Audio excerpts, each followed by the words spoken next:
You're listening to Miller and Moulton, coming at you from the Floor Meister Studios. Floor Meisters, keeping it real. And now, here's Mark Miller and David Moulton. Top of the morning to you on one of the great sports days of the year. Hope your week is going well. We'll be able to take it from here, folks. How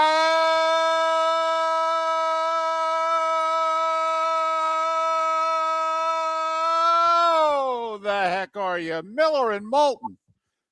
MillerandMoulton.com, Miller_Moulton on X on the first full day of the madness. Get a half a day of work in and go play hooky, baby. Yeah. I like you advocating people working less. I do. I like you starting the show out and saying, screw you, boss. Your employees are checking out at noon. Don't know what to tell you. For those of you that are listening that are bosses, you know what? Tough. For those of you that aren't bosses, call in sick, lie, cheat, whatever you got to do. But get yourself in front of a television by noon, one at the latest, and enjoy the madness. I'll even let you go 1:30 Eastern, 12:30 Central. Okay, because then really only 2 games will have tipped off. Okay, I'll give you 2 where you missed the first half of 2 games. All right, that's it though. That's it. By 1:30 Eastern, noon, 12:30 Central, you got to have your together. You're done working for the day. And now the serious business begins. That should be our poll question today. If you're leaving work early, what excuse are you using? I'm taking part-time, taking a paid day off. I have a fake doctor dentist appointment.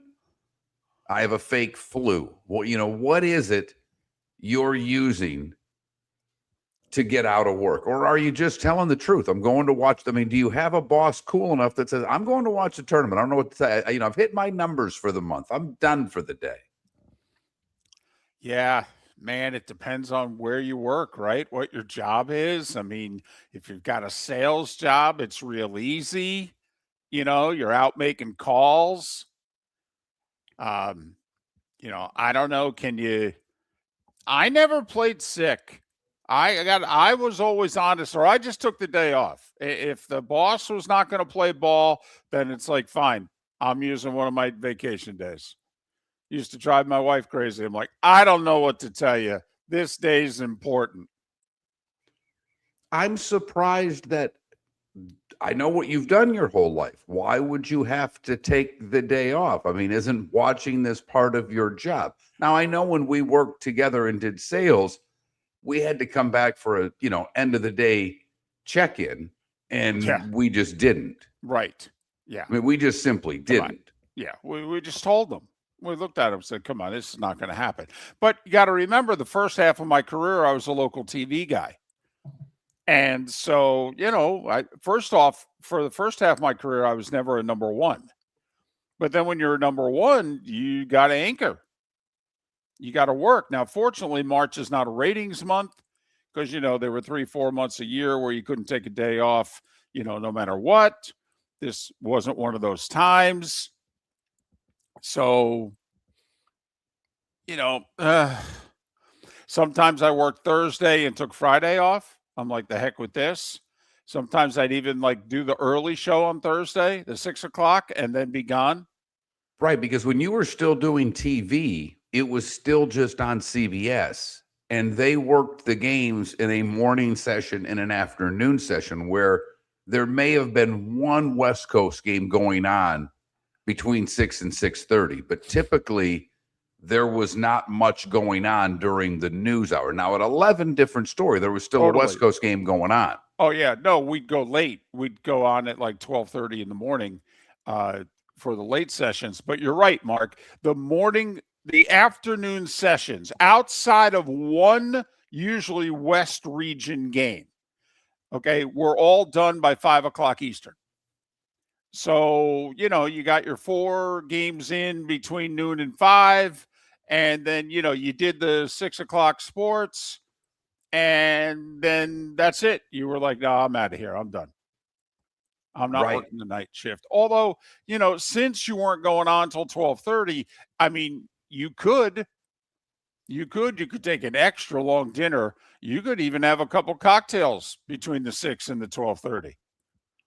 Well, that's really if you could. work only if you work for a CVS. I mean, when you were in Florida, Right. you were working for an ABC, so you were still on at 11. Right. Oh no, yeah. So I took it off. Right. In Florida, I worked for an ABC. Yeah. Mm-hmm. All right. I'm just curious. That's another question for you, David. Do you like it? Look, I know we can watch all the games now, and Right. that's an advantage.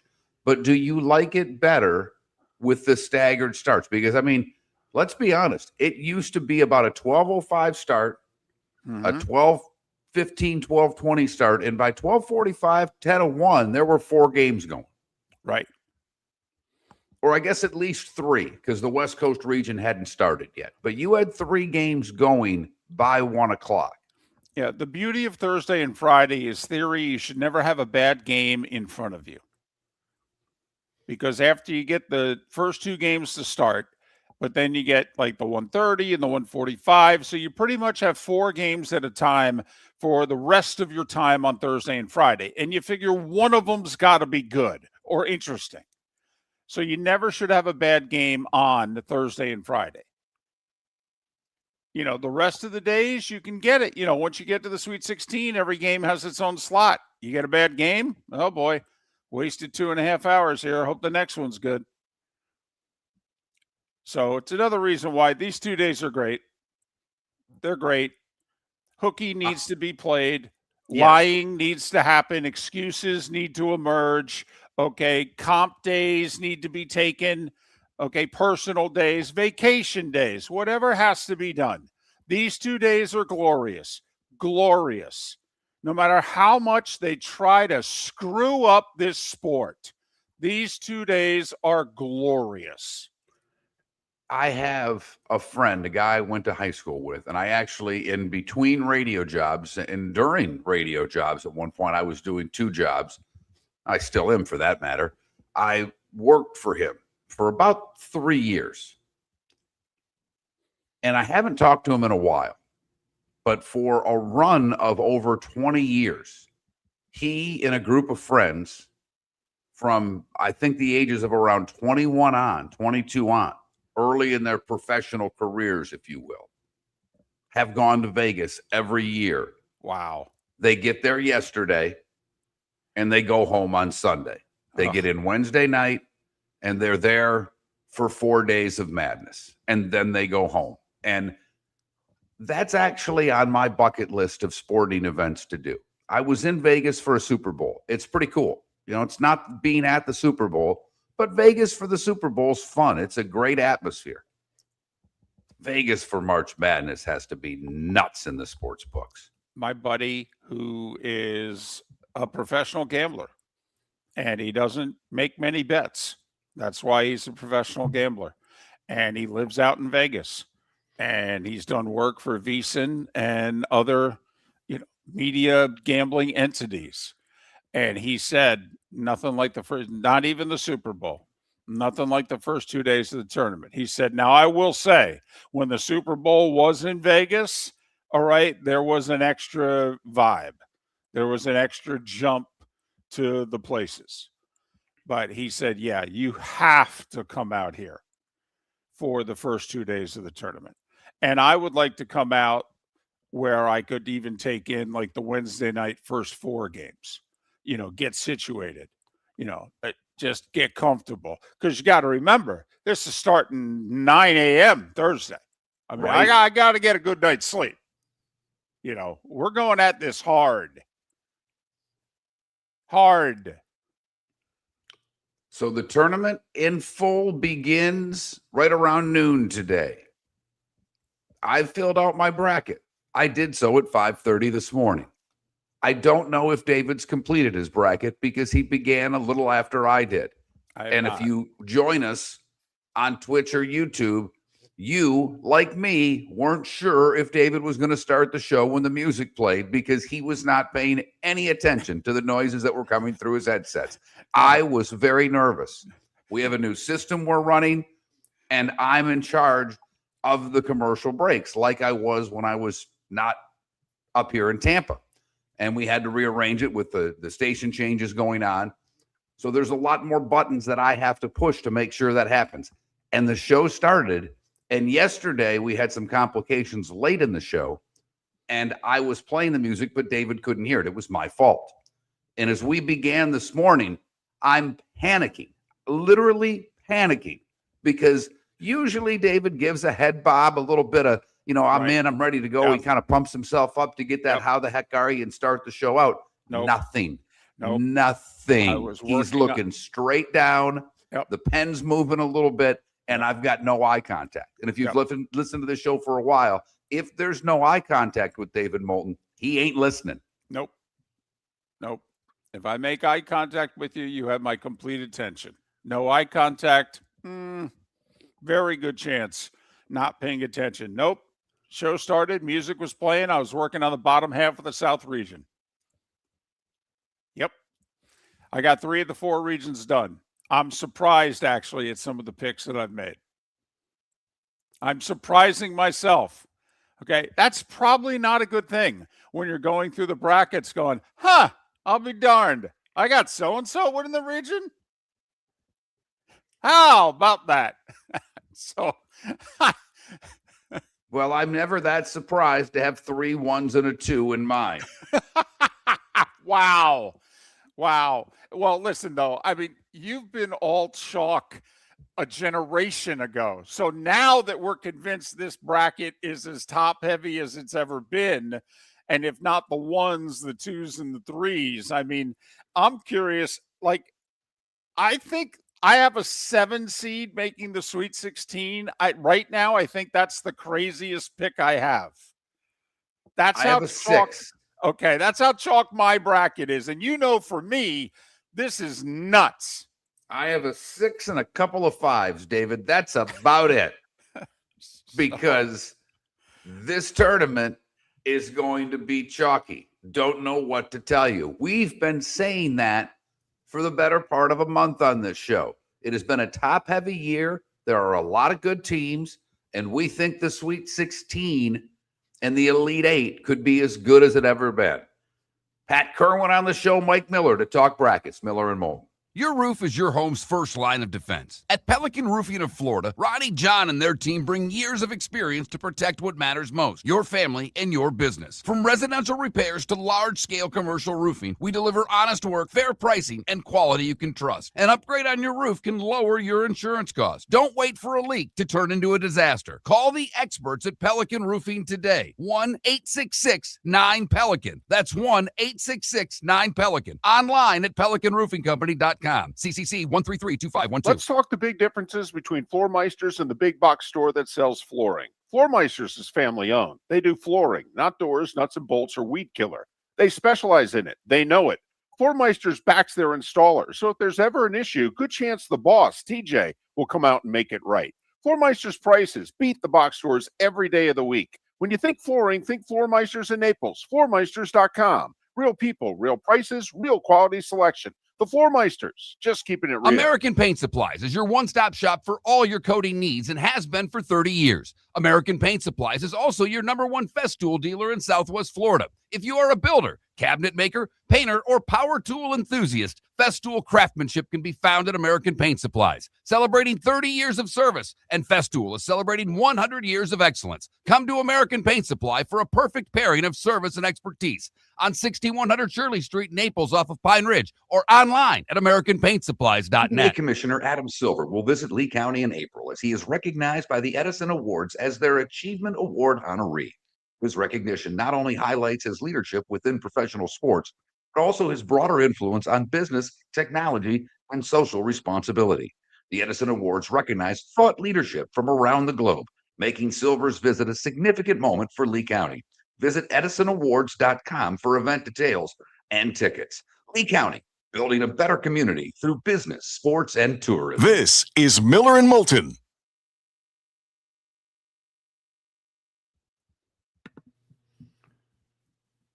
For those of you listening, I mute the microphones during the breaks now because I'm playing them. That was one of those situations where there was no need to mute David's microphone. He wasn't going to breathe. He wasn't going to talk. He wasn't going to do a damn thing for those 2 minutes. Nope.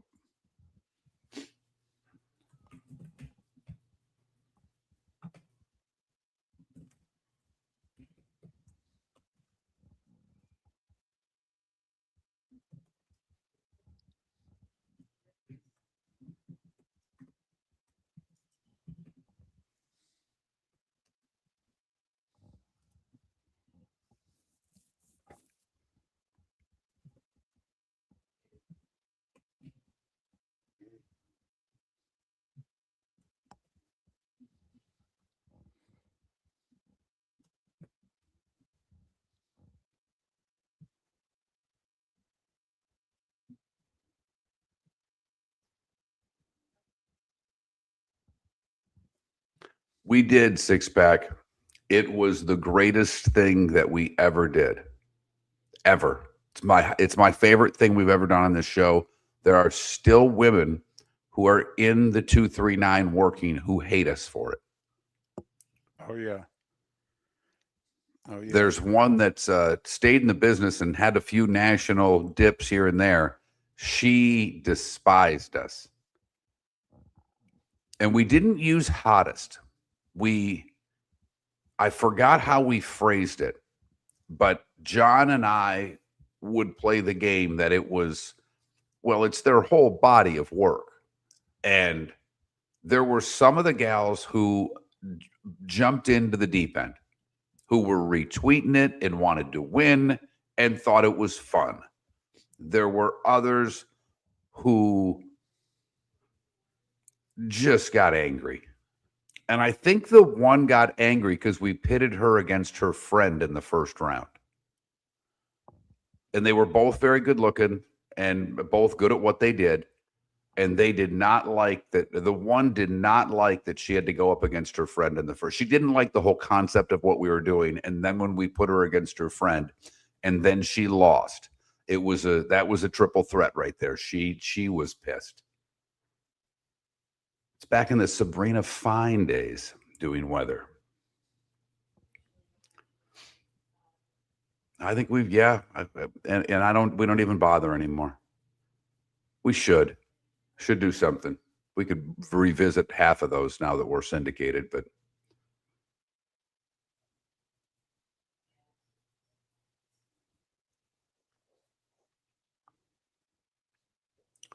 wife made I don't know what, blonde brownies, something like that, blonde butterscotch brownies last night for bingo. They were very good. I like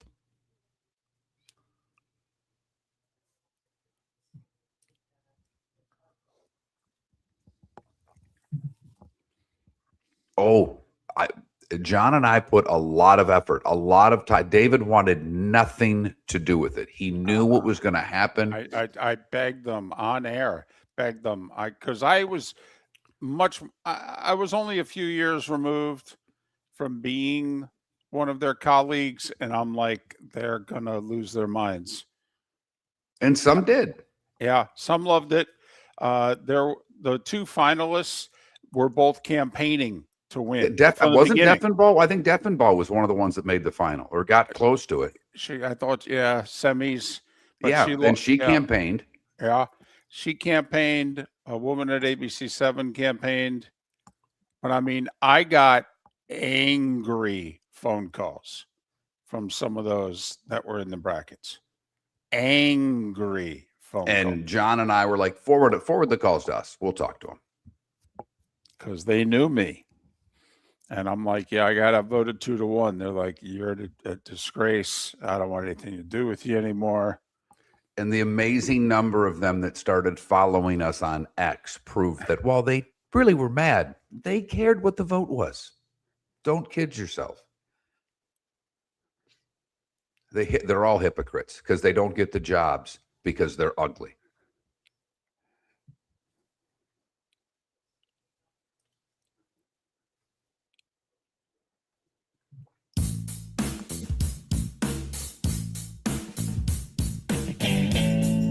Welcome back to Miller and Moulton. Text the guys what's in your mind at 21,000. That's 21000. And now, here's David Moulton. 21 minutes past the hour. Miller and Moulton, millerandmoulton.com, Miller_Moulton on X. When's the last time you had a great bracket? When's the last time that your main bracket that you would enter? And you and I think both are, like, I'm a one bracket guy. Like, if I enter 6 different contests, I have the exact same bracket in all 6. Yeah, I'm pretty much the same way. Sometimes I'll deviate a pick or two, and that's just because I forgot what I picked in the first round. I've got to be brutally honest. Now that you're filling them out online, it's like, did I have, did I take? I know the upsets that I take. It's like an 8-9 game. Do I flip that every once in a while? But I'm with you. Come on, I go chalk, so I've had a few good ones. But I think it was my cousin who lives out in Idaho. And he's also my godson. There's a pretty big age disparity between the two of us. He has run a pool for several years. I won that pool or finished second because I was like $300. I mean, it was nothing crazy, but it was a decent chunk of change. A nice dinner out for me and the wife. Mm-hmm. And I know I placed in the money 3 years ago, I believe it was. Okay. And I was close last year. Okay. But I didn't finish in the money last year. I think I topped like 7, didn't I? think you got to top 5 it to get paid. Yeah, the 2020s, I've been terrible. And I probably had 25, 30 good years of brackets. I mean, seriously, I remember even in college in the mid 80s, one time having 3 of the 4 Final Fours. And I didn't win because I had Kentucky beating Georgetown in the semis. And, I'm still waiting for Joe B. Hall to call that timeout. And Georgetown won it that year instead of Kentucky. But, I mean, Mark, I had a terrific run for 30 plus years. I really did. And I've been lousy in the 2020s. Lousy. Well, the brackets come to me this decade, David. You like upsets. Uh-huh. You love riding. It's not the problem. Here's what you typically do with your bracket and where it's failed you in the past 6-7 years is you always have one bracket of chaos. One region, yes. Yeah, yes. One region of chaos. And if you end up with the wrong region, you're screwed. Right, because half my bracket's garbage. Yeah, even if there is a crazy bracket, if you pick the wrong one, you're done. Right, because you got the crazy region wrong. So, and then the region that turned out to be the crazy region, you went mostly chalk, so you got that wrong. So half your bracket's terrible. So, yeah. And there's no doubt that's what's happened to me in the 2020s. I've gotten, I've picked the wrong upsets. So this is the chalkiest bracket, though, I've ever filled out. And it's not close. I'm looking at mine now, and mine's going to be terrible, David. I've got a lot of big numbers in the Elite 8 here. I really do. Wow. What in the world? I've got a 3, a 6. Wow, big numbers. Holy cow. I should redo this. I have 2 3s and a 6 in the Elite 8. I have some, quote, really big numbers. Yeah. Unquote.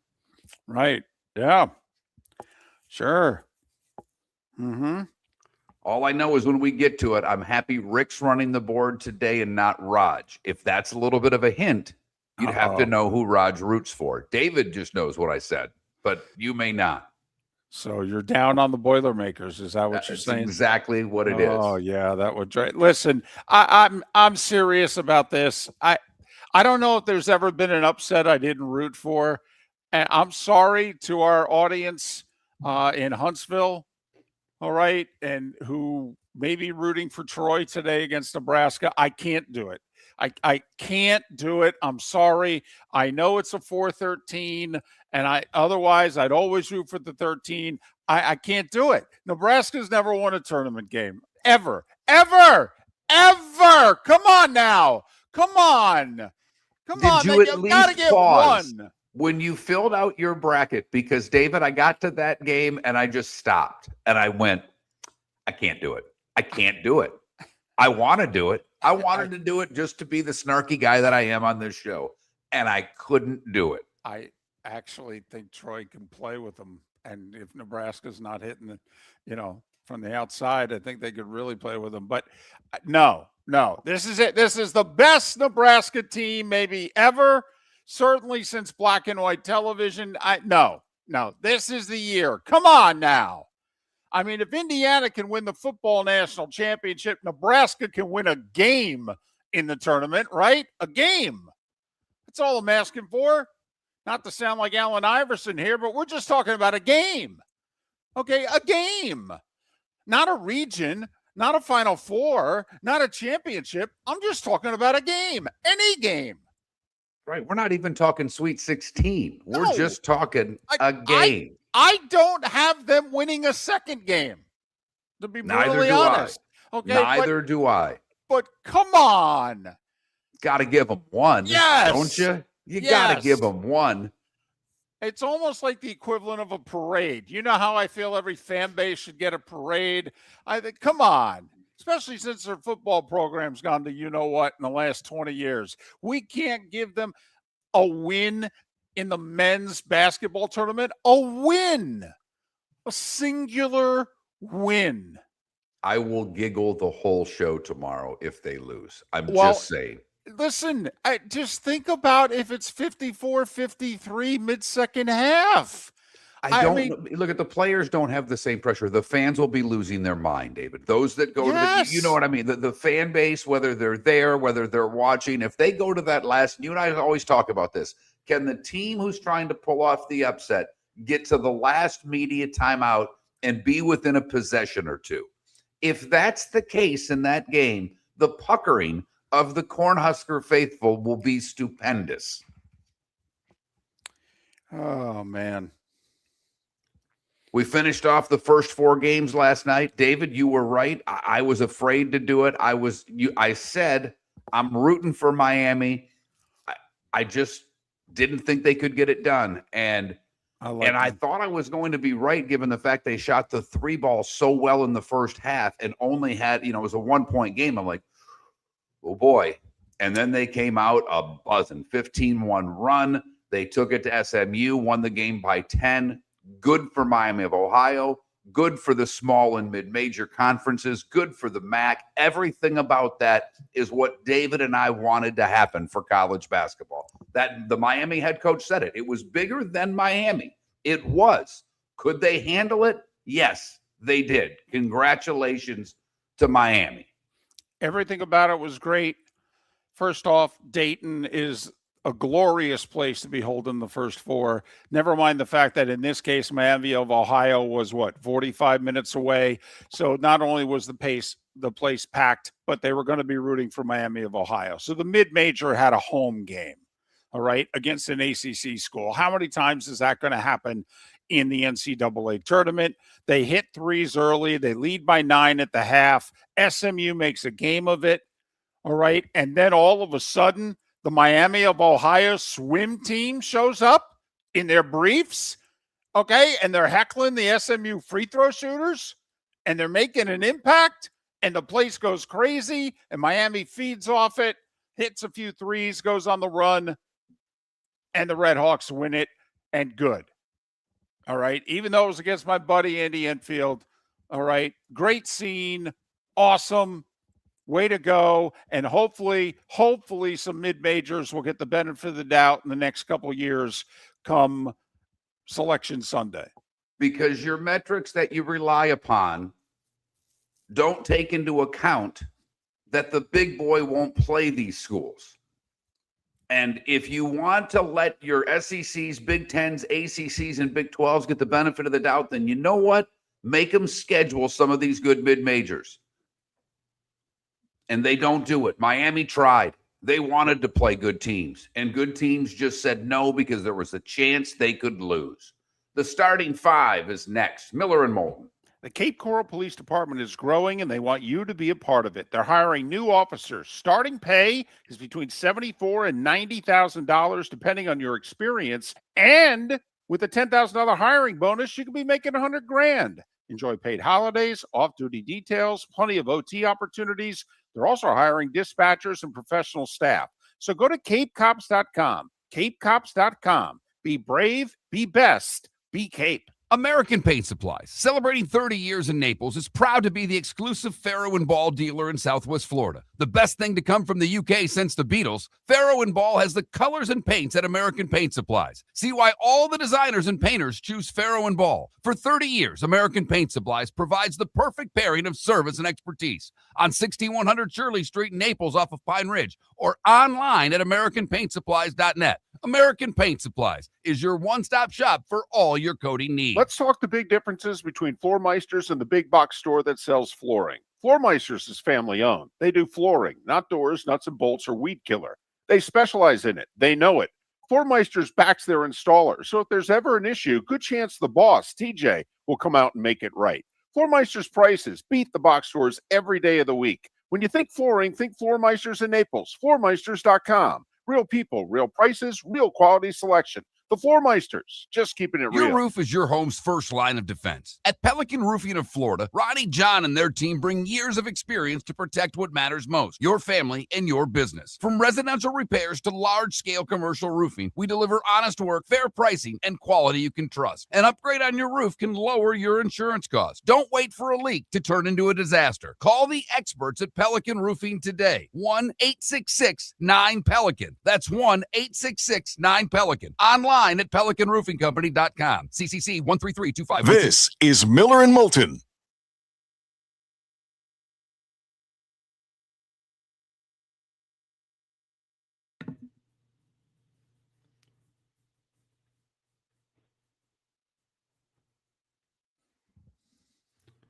I know you'd have that in the starting five, but I wanted to give that game a little time before because we're going to do brackets and then we're going to do NFL. And it's like, I wanted to make sure we gave Miami of Ohio their due.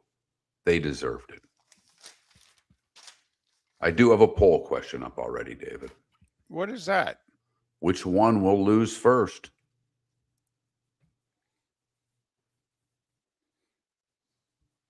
I had this poll question on Monday, and the fact that I remembered it on Thursday is amazing.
Well, I don't know about that, Paul. I've always had, I mean, you got to trade the chemo brain with the fact that I haven't had a drink or allowed to use any other substance now since December.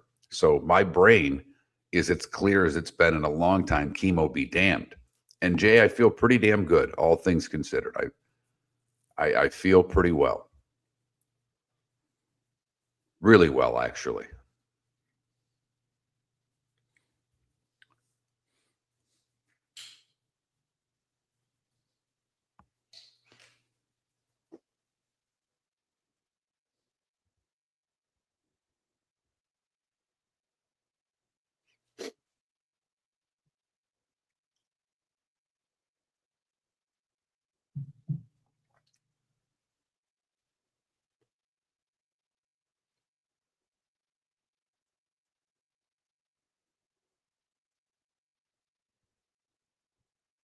And thank you for asking, Jay.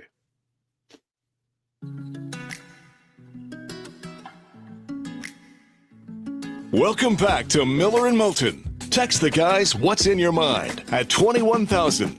That's 21000. And now, here's David Moulton. 22 minutes till the top of the hour. Pat Kirwan, 8 a.m. Eastern. 2 hours from now, Mike Miller from the field of 68 will get his thoughts. Upset City, how he likes the second week to play out, etc. Miller and Moulton will unveil their brackets next hour. So we have a poll question up. We have a poll question up. Which number 1 seed will go down first? That's it. Okay. All right. I mean, we know the 1 seeds are Arizona, Michigan, Florida, and Duke. Who's going down first? I only have one of them losing before the semis. Ooh, so you have 3 ones in the Final Four. Oh, of course I do. I know, shocking. Of course I do. Curious which one you have losing, and I'm guessing, of course, you have that one losing in an Elite Eight, right? No, I am losing in a Sweet 16 game. Wow! Now I can't wait then to hear next hour. I have them losing in a Sweet 16 game, but I do think, I think 2 ones will play for the national title. I do. Okay. All right. So we'll unveil our brackets next hour. Time now for The starting 5. 5 big stories you need to know. Here is the starting 5. Brought to you by Lee County, Florida.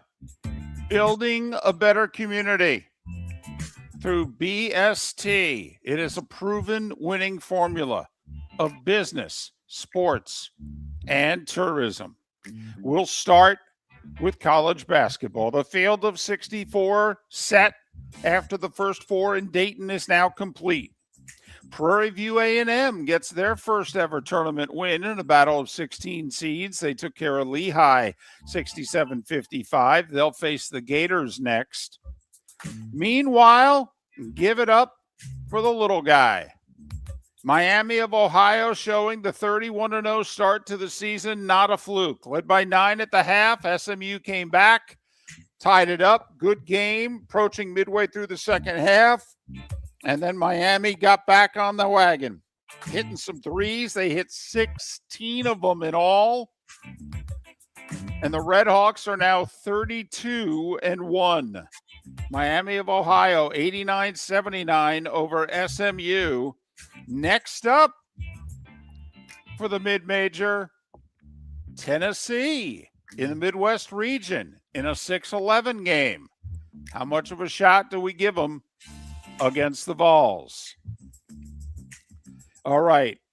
First game of the tournament, an 8-9 matchup, TCU and Ohio State. The second game of the tournament. What?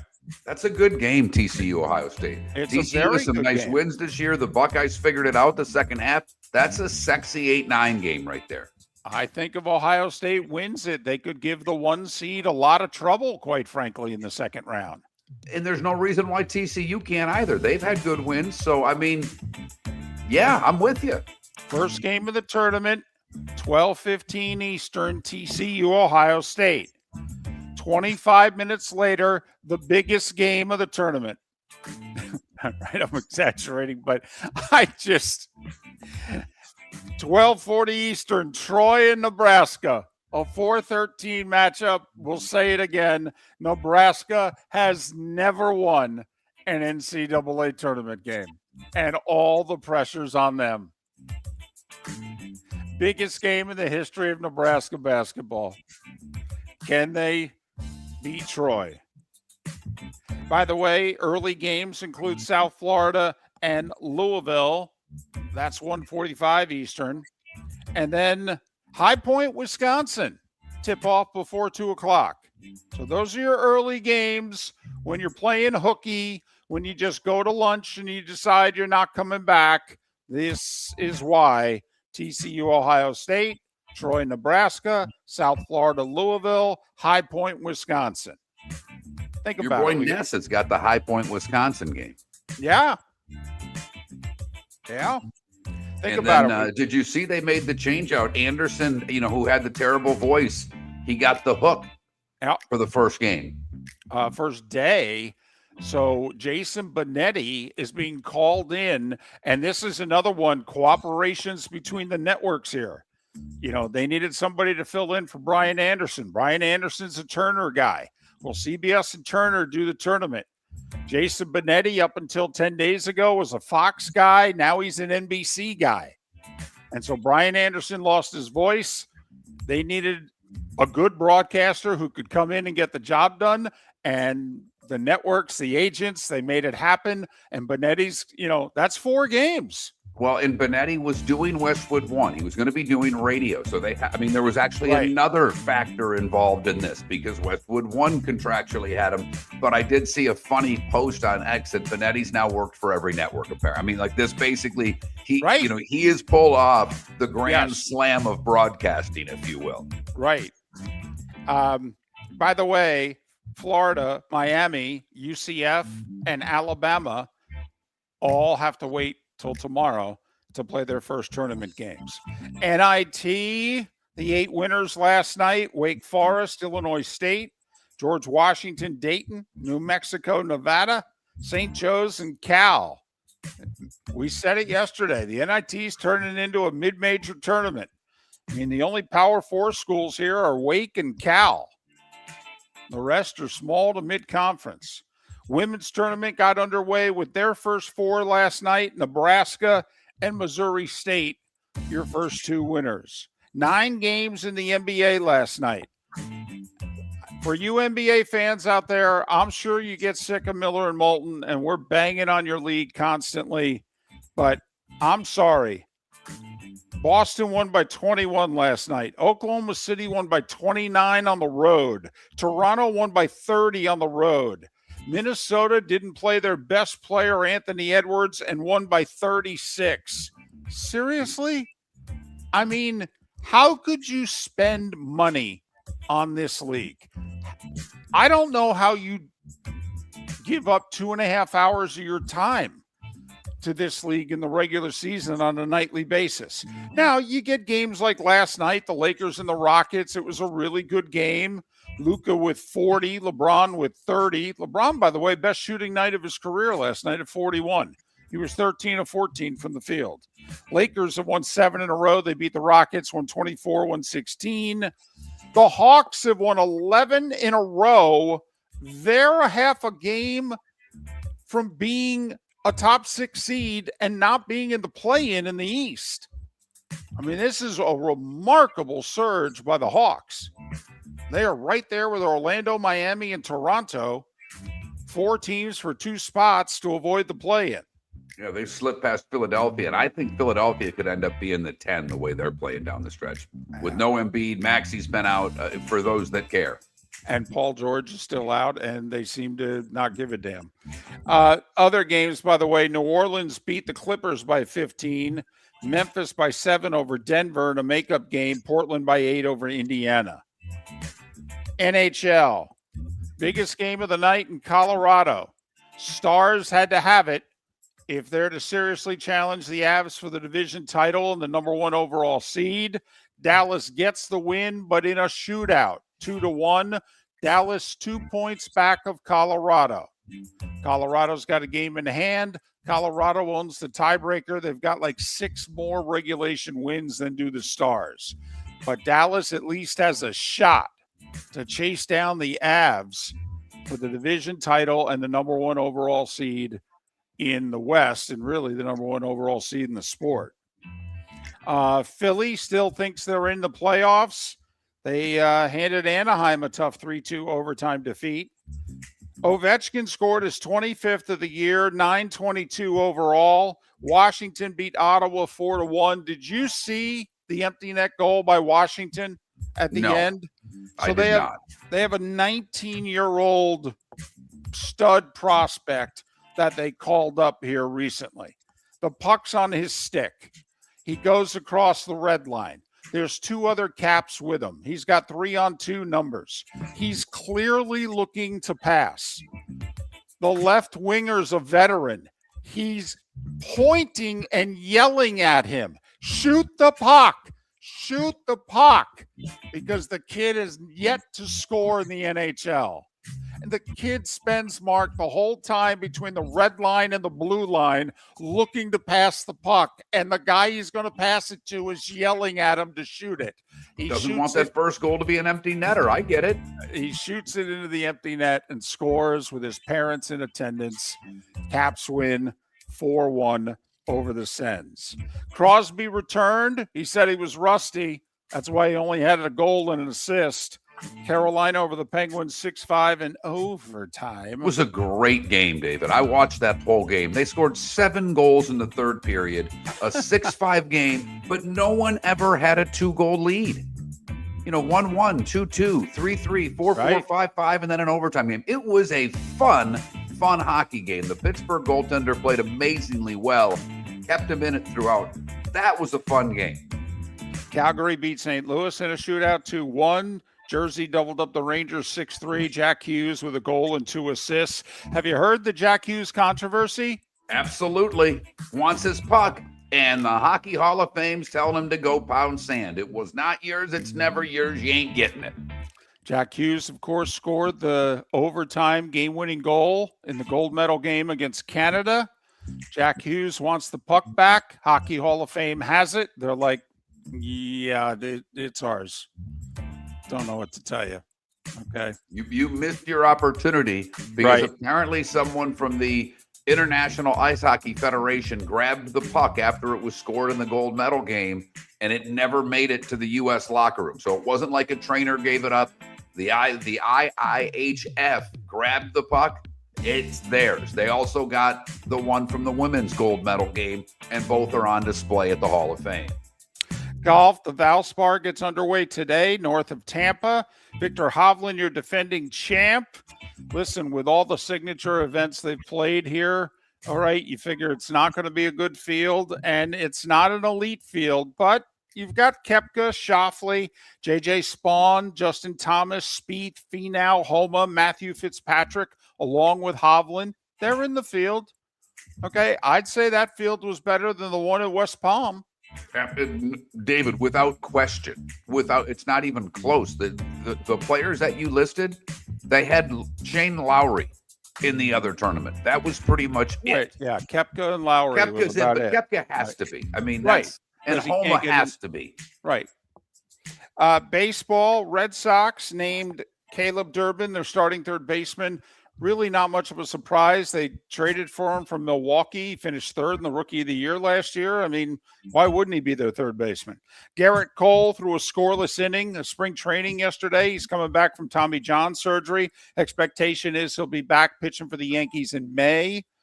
Seattle's going to have to start the year without their shortstop, J.P. Crawford, who's played 145-plus games 5 years in a row, but he's got a problem with his right throwing shoulder. He's getting cortisone shots. It's not responding. And pay attention to that for the Mariners. Toronto, meanwhile, they were hoping to have righty starter Jose Barrios to start the year. Mark, he's got a stress fracture in his pitching elbow. That sounds problematic to me. I don't know about you. By the way, the season gets underway next Wednesday, with the Yankees and the Giants on Netflix. A week from today will be the opening day for, 22 other teams. And at 8 minutes before the hour, that was the starting five. 5 big stories you needed to know, courtesy of Lee County, Florida. Building a better community through BST, business, sports, and tourism. Fired up about the tournament, folks. Fired up about the madness. All right. I think this is one of the 5 best sports days of the year. I mean, you could say opening day baseball. You could say the Super Bowl. Could talk about, Sunday at Augusta. But I think this is one of the 5 best sports days of the year. Now, sometimes we don't get an upset on the first day. Sometimes, we got to wait till day 2. And we have a tendency to kind of combine them together into one. But I'm fired up. One other thing to complete the baseball hour, because I echo your sentiments. And I don't know if it was worthy of the starting 5, but did you catch what Evan Drellich of The Athletic had to do? He put out a post saying that Miguel Rojas from the Los Angeles Dodgers was suspended for 80 games for PEDs. Ooh. He had the wrong Rojas. He never issued an apology. And Rojas from the Dodgers was honked. Angry. Because he said it's not like he just got the wrong Rojas. He purposely went Los Angeles Dodger Rojas. And when it wasn't him, never issued an apology. And basically forced the Athletic reporter to call him on Zoom and apologize to his face. And I don't blame him one bit. That's a player who takes his job seriously and says, hey, I ain't a cheater, and you framed me as one. Miller and Moulton. Your roof is your home's first line of defense. At Pelican Roofing of Florida, Ronnie John and their team bring years of experience to protect what matters most, your family and your business. From residential repairs to large-scale commercial roofing, we deliver honest work, fair pricing, and quality you can trust. An upgrade on your roof can lower your insurance costs. Don't wait for a leak to turn into a disaster. Call the experts at Pelican Roofing today. 1-866-9-PELICAN. That's 1-866-9-PELICAN. Online at pelicanroofingcompany.com. CCC 1332512. Let's talk the big differences between Floor Meisters and the big box store that sells flooring. Floor Meisters is family owned. They do flooring, not doors, nuts and bolts, or weed killer. They specialize in it. They know it. Floor Meisters backs their installer. So if there's ever an issue, good chance the boss, TJ, will come out and make it right. Floor Meisters prices beat the box stores every day of the week. When you think flooring, think Floor Meisters in Naples. Floormeisters.com. Real people, real prices, real quality selection. The Floor Meisters, just keeping it real. Mark Miller for Sleep Treatment Direct. They are helping me with sleep apnea. And by helping me, I mean curing me. No more CPAP machine. No more snoring. No more tossing. No more waking up exhausted. Their expert team got me the right treatment, fast and hassle-free. If you want to feel energized and get rid of your snoring, call Sleep Treatment Direct today.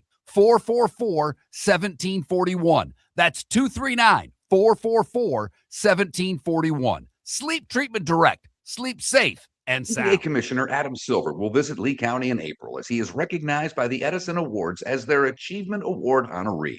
His recognition not only highlights his leadership within professional sports, but also his broader influence on business, technology, and social responsibility. The Edison Awards recognize thought leadership from around the globe, making Silver's visit a significant moment for Lee County. Visit EdisonAwards.com for event details and tickets. Lee County, building a better community through business, sports, and tourism. Some rings are beautiful. Tacori rings are unforgettable. April 17th through the 19th, Tacori brings their entire collection to the Diamond District. Extraordinary engagement, breathtaking wedding bands, and Tacori's newest fine jewelry for spring. Here for one unforgettable weekend. The Legend of Tacori, April 17th through the 19th at the Diamond District. Hablamos Español.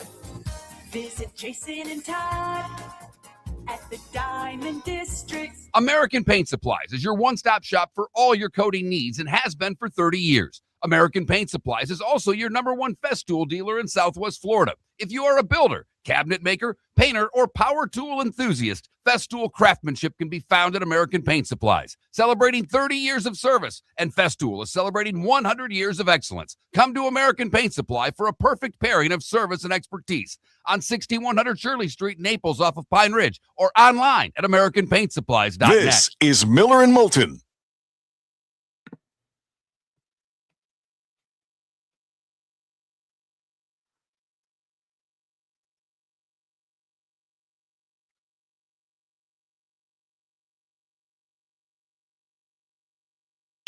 Governor, I have the opposite.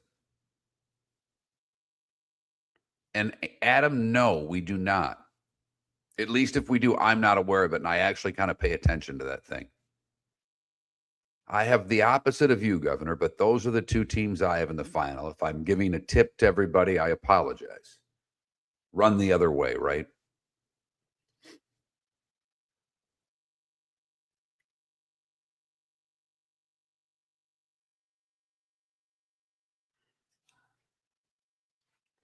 I have a juicy trend when we come back. Should have teased that.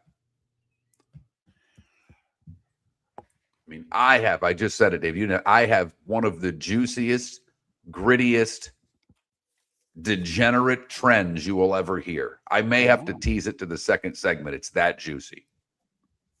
Wow. Saw this yesterday on a video on TikTok, and then I had to go dig it up to see if it was correct. Well, when do you want to do our brackets? We can go at it right now. I don't think we can do it in, one long segment. I just don't. We've never been able to. I think we can do it the whole hour, if you will. Okay. Because I think we're going to have a lot of the same picks. So I think it'll go faster than normal. Okay. But I think, I definitely think it's the first half hour of this segment.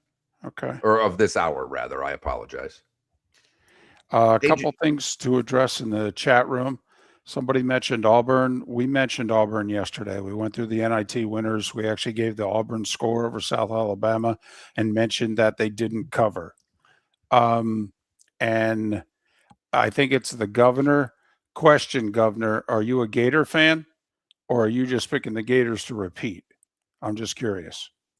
And Johnny Finger Lakes, I have a specific question for you.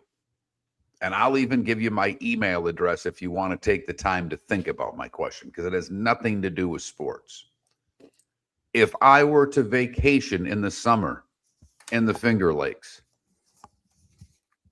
first off, I would imagine you'd say yes. And secondly, would you have advice as to where to go versus other places? Because I would definitely get a Verbo. That's the way I do things when I vacation. I prefer the house and a room and being able to cook and all that kind of crap. But it's an area of the world I've never been to. I've heard amazing things about it. Yeah, it's awesome. And obviously you've got lakes, which is important to me, and you can rent a boat and that kind of good stuff, and you can hike, and those things all are what my wife and I enjoy doing.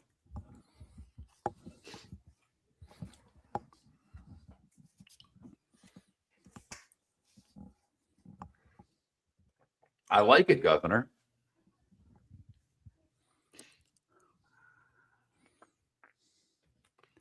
If you don't know it by now, I will type it.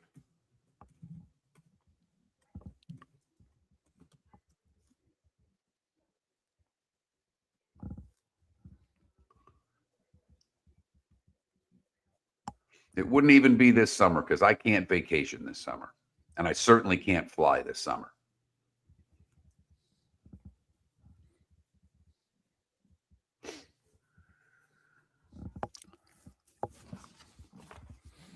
And my wife doesn't have any vacation days left. Yeah, really.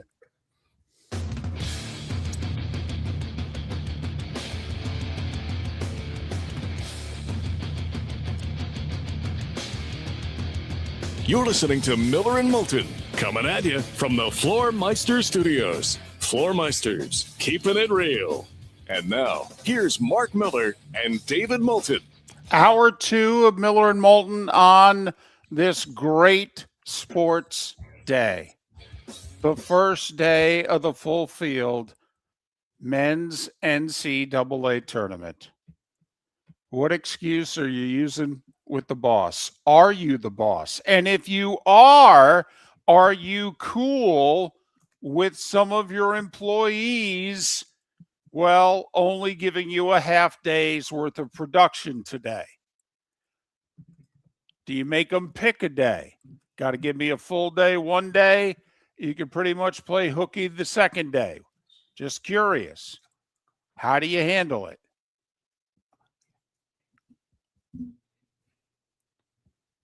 Should that be a poll question, David? You know, I mean, what is your excuse to miss work for the madness today and tomorrow? Vacation day, sick day, just fake doctor's hooky. appointment. I'm the boss. Yeah, just playing hooky. Okay. Right. Okay. Just not doing the work and waiting to be confronted about it. Or I'm the boss. I can do whatever I want. Right. And I, you know, and I will say probably much, David, you know, we've been doing this in the mornings and not had responsibility in the afternoons for quite a while now. Yes. So we haven't been in the workforce, if you will, post-COVID. I would think post-COVID, with so many people now working from home, that and offices aren't what they were. So I would think it's much easier in the last 5 years to enjoy the madness than it has been at any other point in time in our lives. I would agree. I would agree with that.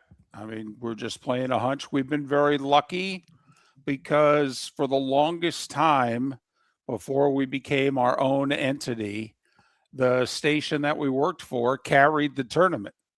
And didn't matter if I was in the afternoon solo and Mark was in the morning, or if we were both combined doing an afternoon show. They're like, yeah, at noon, we're playing the tournament. You guys can go home. So it was awesome. We would do a show together. We would do a 10 to noon show, okay, leading into the madness, and then we'd be done. That's it. We're not playing hooky. We've worked for the day. Right. So I'll get something up here shortly, but you ready to get after these brackets? Oh, yeah, sure. I have, by the way, and I will give it later this hour. I am throwing out an Entertainment Tonight tease. I have one of the juiciest, most degenerate trends I've ever given on this show. Wow. Ever. Any sport, any bet.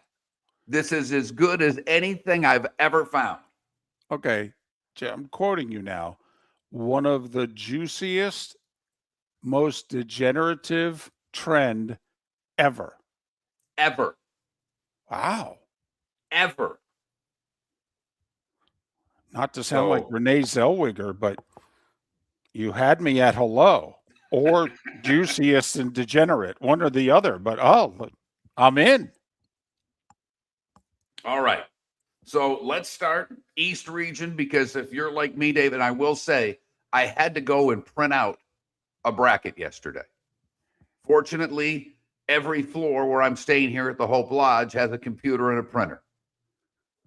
And I printed one out and I'm like, that's not good enough. I need one that has dates and cities. I need to know where the games are being played. I can't just have one that's playing and not know what games are Thursday and what games are Friday. So let's start in the East. In the DC region, Duke and Siena up at top. They're playing in Greenville. Iron Eagle, Raft, Hill, and the Wolf are doing the games for this particular pod, if you will. Well, obviously, we're going to take Duke. The question is, who do you like in the 8-9 game? For what it's worth, I'm going the Buckeyes. The last month of the season, they were a good, solid tournament team. And I actually think they'll give Duke a game, especially since Duke is not going to be 100% for the game. The one key player is not going to make it back to week 2 at the earliest. I just had my wife hand me her bracket during one of the breaks, the first hour. I said, how about a little fun bet between you and I? You can fill it out. She goes, I'm not going to do well at this. I'm like, hey, just pick the top seeds. They're all supposed to win this year. So I, like you, have Duke and Ohio State, David. I'm with you. The Ohio State Buckeyes have been playing really well the last month of the season. TCU's a good team, should be a good game, close spread, but I'll go with the Buckeyes. St. John's and Northern Iowa is next. That game's not until tomorrow out in San Diego, but I'm taking the Johnnies and I'm taking Kansas. I do not have an upset in either 5-12 or 4-13 game, although Jason Carmelo, who is on the show, likes Northern Iowa, thinks they're going to be a tough game for St. John's. Well, he knows that St. John's can sometimes go 10 minutes where they can't put the ball in the water if they're standing in it. And Northern Iowa plays at one of the slowest tempos possible. It's funny. I'm not sold on Kansas. I wish I knew more about Cal Baptist, to be honest with you. Okay, and maybe it's because I don't think I have a 4-13 upset and I'm jonesing to pick an upset. But, boy, can you really have a lot of faith in Kansas entering this tournament? I mean, I don't even know if Bills, plus they're playing out west. They even said not crazy about being out in San Diego. So I'm curious if, Mark, we're going to get one of those two games is going to scare them out of us. A 5-12, 4-13 matchup. I'm with you, though, taking St. John's and Kansas. I will say Kevin Harlan doing that game. He tends to get good games. I mean, he just does. It happens. Yeah, it follows him the way it used to follow Gus Johnson and Vern. All right, bottom half of that bracket. First off, games today in Buffalo. I'm taking the upset. I've been on campus now basically for 7 weeks. Give me the Bulls over Louisville, and I'm taking Sparty to beat North Dakota State. Yeah, the only thing that scares me now, everybody's taking the Bulls. I know. I mean, everybody. I mean, when Jay Billis picks against a Power 4 school, all right, you have to get worried that, wow, is everybody just drinking the Kool-Aid? But Louisville's top player is not going to play, and I like the Bulls. In fact, I think the Bulls can play with your team in the next game. I don't think they'll win, but I think they can play with them.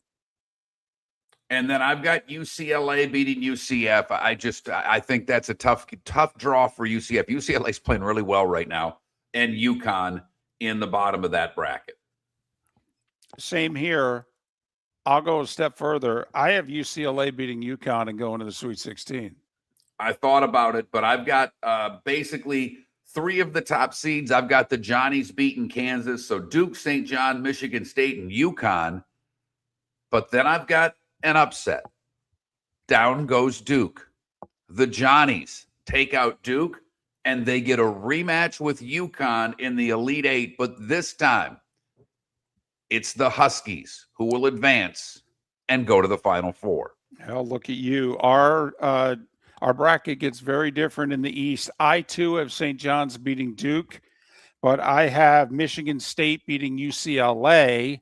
I have St. John's against Michigan State in the Elite Eight, Patino and Izzo. Seriously? Think about the matchups we could get, because we're going to get Patino and Self potentially in the second round. They've never coached against each other when they've both been at Power 4, Power 5 schools. I think the only time Patino coached against Self, he was at Iona. But Mark, Death, Taxes, and Izzo, Michigan State to the Final Four because of their draw. Yeah, well, they need St. John's because, trust me, if it's Duke, one thing we know about Sparty when they play Duke in the tournament, Duke wins almost every time. They beat Zion, but that's it. Right. I was going to say, unless Zion's there, amazing that of all the teams that they beat, high lottery picks on that Duke team, and Sparty beat them. But so you've got the second-seeded Huskies. I've got the third-seeded Spartans coming out of the East. I'm a little more chalky in the South, where I have obviously the Gators winning. I have Iowa winning the 8-9 game against Clemson. And then I have VCU beating North Carolina. Other than that, I'm chalk. I've got Vandy and Nebraska. I've got Illinois beating Penn, St. Mary's beating A&M, and Houston winning on the bottom of that bracket. Well, we have the same 8 picks, including I have VCU beating North Carolina in a 6-11. Got the Gators beating Iowa, going to the Sweet 16. I have Vandy over Nebraska. And so we get a Florida-Vandy Sweet 16 rematch from the SEC semis. And then what could be the sexiest on-paper game of the tournament, Houston, Illinois in a Sweet 16. Wow. Could we get a best of 5? Wow. Will that be awesome? I have those same teams. I have Illinois beating Houston. I have the Gators beating Vanderbilt. And I have the Gators going back to the Sweet 16. They're going back to the Final Four, rather, beating the Illini to win the region. Mark, I have a simple question. When the South region gets to the Sweet 16, do you know where they're playing the games? They're playing in Houston. They are playing in Houston, David. Okay. I believe the University of Houston campus is 10 minutes from the arena. So I'm going to take Houston over Illinois. A, it's a home game. And B, the Illinois coach says we don't do the little things well, and it keeps costing us close games. Therefore, I'm going to take Houston to win a close game in the Sweet 16. I like Florida to get a little payback against Vandy. And then let me get this straight. Houston gets to play Florida in Houston in a rematch of last year's national championship game. Give me the Cougars to go back to the Final Four, okay, in a rematch against the Gators. So you've got the 1 seed. I've got the 2 seed coming out of the South. For the record, David, my wife has Duke and Houston on that side. Just, I'm scared that she's going to win this bracket against me. I'm looking at what she has. They're all legitimate picks. And she did it in like 30 seconds, which also makes me believe that she's got a real shot. There was no time. She didn't look up a damn thing. Yep. I just said, look, it's a top heavy tournament. She goes, well, I know the best seeds always win. I'm like, yeah, but even more so this year. John Fanta apparently did his bracket in 11 minutes. Okay. And Mark, let's be honest, pick the team with blue in their uniform. You'll be top 10 in your bracket every year. Let's talk the big differences between Floormeisters and the big box store that sells flooring. Floormeisters is family owned. They do flooring, not doors, nuts and bolts, or weed killer. They specialize in it. They know it. Floormeisters backs their installer. So if there's ever an issue, good chance the boss, TJ, will come out and make it right. Floormeister's prices beat the box stores every day of the week. When you think flooring, think Floormeisters in Naples. Floormeisters.com. Real people, real prices, real quality selection. The Floormeisters, just keeping it real. American Paint Supplies, celebrating 30 years in Naples, is proud to be the exclusive Farrow and Ball dealer in Southwest Florida. The best thing to come from the UK since the Beatles, Farrow and Ball has the colors and paints at American Paint Supplies. See why all the designers and painters choose Farrow and Ball. For 30 years, American Paint Supplies provides the perfect pairing of service and expertise on 6100 Shirley Street in Naples off of Pine Ridge or online at AmericanPaintSupplies.net. American Paint Supplies is your one-stop shop for all your coating needs. The Cape Coral Police Department is growing, and they want you to be a part of it. They're hiring new officers. Starting pay is between $74,000 and $90,000, depending on your experience. And with a $10,000 hiring bonus, you could be making $100,000.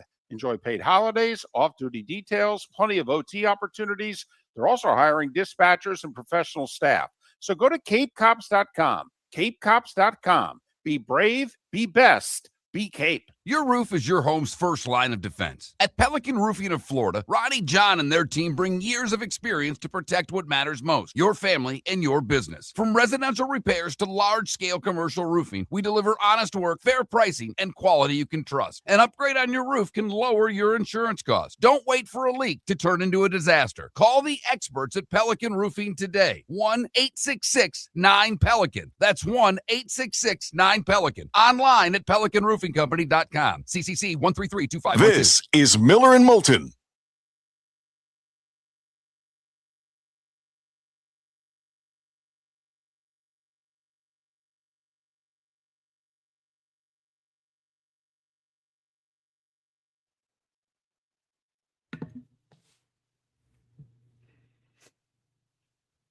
It's a good excuse. I doubt my son is not a basketball fan. He really isn't. It will no, Johnny. At the very least, it would be 2 more people. It could very well be another family. I would be looking for something bigger because I would hope that my brother-in-law and sister-in-law would join us with their 3 kids. So probably bank on 8. 4 adults, 4 kids.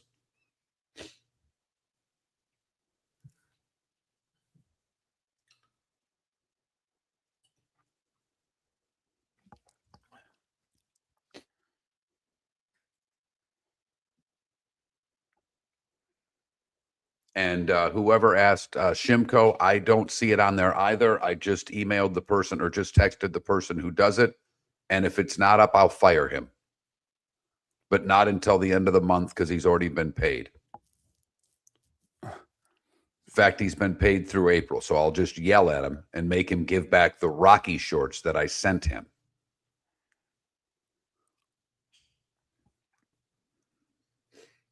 But my son is taking over for both my mother and wife for a week up here. And it's Masters week, which is fantastic because he does love the Masters. So we will have a lot of fun being able to watch that together. Because they got rid of a lot of their good players and the rest of their good players didn't want to play this year, apparently, because they suck. And they're maybe the worst home team in the league. I don't know numbers wise, but they're one of the worst teams in the league, and they're so bad at home. They've got to be one of the worst. They've got to be the worst home team in the NHL, David, don't they? Yeah. I'm trying to think of the other really bad teams. Vancouver. But I think even Winnipeg and Calgary. Winnipeg's been playing better.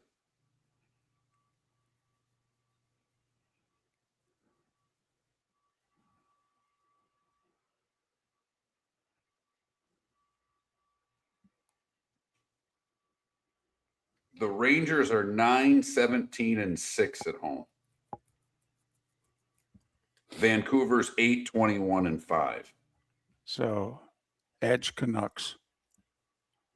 But brutal.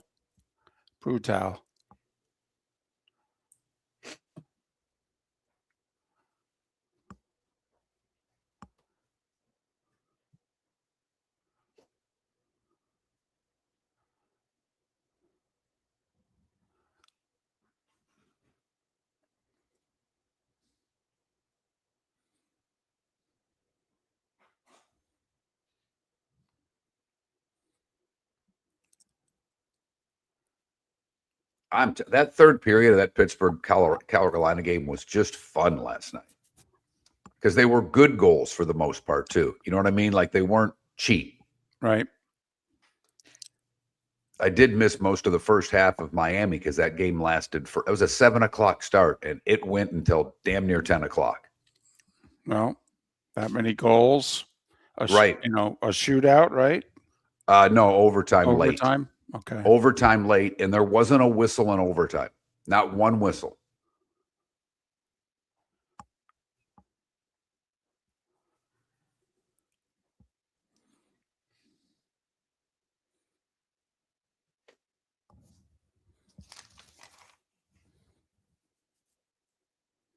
Going to Canada Relief? They've been tanking all damn year. They suck. That is a brutal franchise, top to bottom. They're a disgrace to the game. Every player on that team should be tradable. When Austin Matthews gets taken out knee to knee and not one guy moves, I'd trade everybody. I'd fire coaches. I'd fire GMs. They're a joke. They make the Cleveland Indians look like a well-run franchise.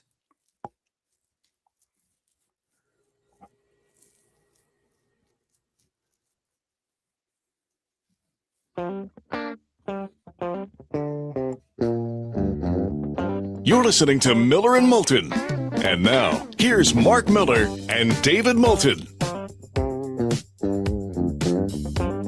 21 minutes past the hour. Miller and Moulton making their picks. We've gone through the East and the South regions. Mark has UConn and the Gators in the Final Four. I've got Michigan State and Houston. I like your bracket better than mine. Got to tell you, I'd love to see Sparty get to the Final Four. I don't think they're good enough. Well, I don't see them as a Final Four team, but I think they get a really good draw. I do. I mean, I think they get South Florida in the second round. Okay. I think they're going to get UCLA in the Sweet 16 because I had them beating UConn. And then I don't have them playing Duke. So, I think Michigan State takes advantage of a draw. All right. To the west, we go the San Jose region where Arizona's the 1 seed. They start tomorrow. And after they beat Long Island, they will play Utah State, in my estimation. I think Utah State in the 8-9 game gets Villanova. And then I'm taking the two better teams. I'm taking Arkansas and I'm taking Wisconsin on the top side of that bracket, David. I have the same 4 picks. Okay. All right. On the bottom, I get a little nuts. Well, not yet. Not yet. I go BYU, Gonzaga, Miami, Purdue. By the way, does anybody fill out their bracket and not write Zona or Zags? Let me know. 21,000 Pelican Roofing and Florida text line. I mean, I've been doing these since I was in high school. I've never not written Zona, and they're in the tournament every damn year. That's interesting. I write Zags, but I write Arizona. Okay. All right. Good to know. For what it's worth, and we agree on the top half of the West early, I have Texas beating BYU. BYU's, quite frankly, not been a tournament team the second half of the season. All right. They're in the tournament based on that great start, and they're way overseeded. And it's funny what's going on in Texas because Sean Miller all but said, this team disgusts me, and I don't even care if we make the tournament. So, of course, what happens? They get one of the, final spots in the tournament. Folks, a team comes out of the first 4 and goes to the Sweet 16 more often than they don't. Look it up. UCLA came from the first 4, went to the Final 4. USC went from the first 4 to the Elite 8. All right. I'm telling you, Texas is going to be that team this year. Give me Texas. Give me the Zags. It's funny, Mark, you and I are both picking the Canes. Everybody's picking Missouri, who is playing in St. Louis. They are, and they'll have a great crowd there. That is a basketball school. They, I know they're an SEC team now, but they love their hoop at Missouri. Yep. I just think Miami's better. Sorry. Well, and it's a 1 or 2 point spread. I've got the Canes and Purdue as well. I go chalk up top with Arkansas and Arizona, and this is where I get a little freaky, David. You're probably right with Texas, but I've got BYU beating Gonzaga, and I have Miami beating Purdue. Oh. And BYU beating Miami. I have the 6 seed BYU Cougars in the Elite 8 against Arizona, with Arizona going to the Final Four. Wow. Somebody's riding AJ. Somebody saw BYU early in the year. Okay. At their best, they're really good. And you know that. Yeah. But you're right. They've not been playing well lately. But sometimes, just like you say, of an 11 seed going, sometimes a team that had a bad February can find themselves in the tournament. I had a really tough time in the 4-5 game because Arkansas has been my surprise team. And yet, what's the one team that I've been saying for 2 months that I don't think I want to play in the tournament? Wisconsin. Bucky Badger's hot. I'm going Wisconsin over Arkansas in a close one. I'm going Texas. After they beat BYU, they beat the Zags. I think the Zags are the most wrongly seeded team in the tournament. I don't know if they have a quality win on their schedule and they're a 3 seed. I think they're unbelievably overrated. They lost to Portland. So give me and not Texas. The Trailblazers. So, and I've got Purdue beating Miami. I have Arizona beating Wisconsin, Purdue beating Texas, and Arizona beating Purdue to emerge from the West. That's my first 1 seed to go to the Final Four. To the Midwest we go. I do not have a lot of upsets, David, in this region, but I have 2 double-digit seeds winning. I have Santa Clara taking down Kentucky, and the Pope could get fired in Lexington after that. And I also have the Zips. It's the year of the MAC, David. Give me Akron over Texas Tech in the first round. Mark, I can't believe this. You and I picked the same 2 upsets. Now, everybody's picking Santa Clara over Kentucky, I will say. But there are not a lot of people picking Akron over Texas Tech. Listen, if Texas Tech best player hadn't gotten hurt, I might have picked Texas Tech to win the region. Okay? Right. But they're not the same team. They had a 10-day where they rallied the troops after he got hurt, and they played as well as they could play. And since then, they've been shaky. They've been vulnerable. And Mark, like you just said, you wonder, okay, I rode 2 conferences in my brackets. I rode the Big 12 and I rode the Big 10 because I think they were the 2 best conferences all year. I don't care what the analytics said that the SEC was the best conference. Sorry, I watched it. I am not buying it. Okay. But the other little mini conference that I rode, Mark, rode the MAC. Miami of Ohio last night, and you and I both riding Akron to win a tournament game. As far as the Elite 8 go, I have chalk. I've got Michigan and Bama. I've got Virginia and Iowa State. And I said it earlier this week. I don't understand Virginia. I really don't. But you know what they seem to do every game? Win. So I've got Virginia playing Michigan for the region final, but I think Michigan's the best team in the tournament. I've got the Wolverines as yet my third 1 seed. They'll take Arizona on in the Final Four. I have to admit the game I'm torn on is the second round game between Virginia and Tennessee. But Mark, ultimately at the end, after I wrote down Tennessee, I crossed them out. And why do you think it is that I crossed them out? Let's see. Rick Barnes is the coach of Tennessee. So I'm picking Virginia to go to the Sweet 16. We have the same bracket with Michigan winning. So you and I both have an Arizona-Michigan semifinal. You have UConn and the Gators, which, by the way, would be the last 3 national champions, which means that either UConn would then be playing for 3 out of 4, or the Gators would be playing to go back-to-back and potentially have the same 2 teams win the last 4 titles. I don't know. That's got a little sexiness to it. No doubt, David. No doubt. I have Florida playing for a repeat title against the University of Michigan.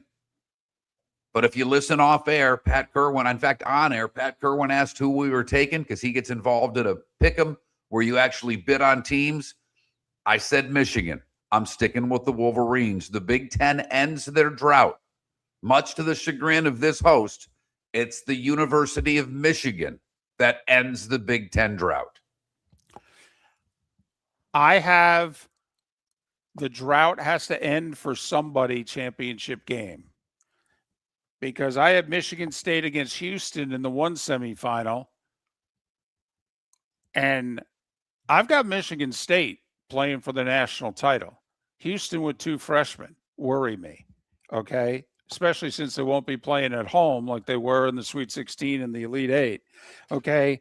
And then Arizona, Michigan, I'm taking Arizona. So I've got a final that's going to be either a team essentially west of the Mississippi is going to win the title for the first time since 1997.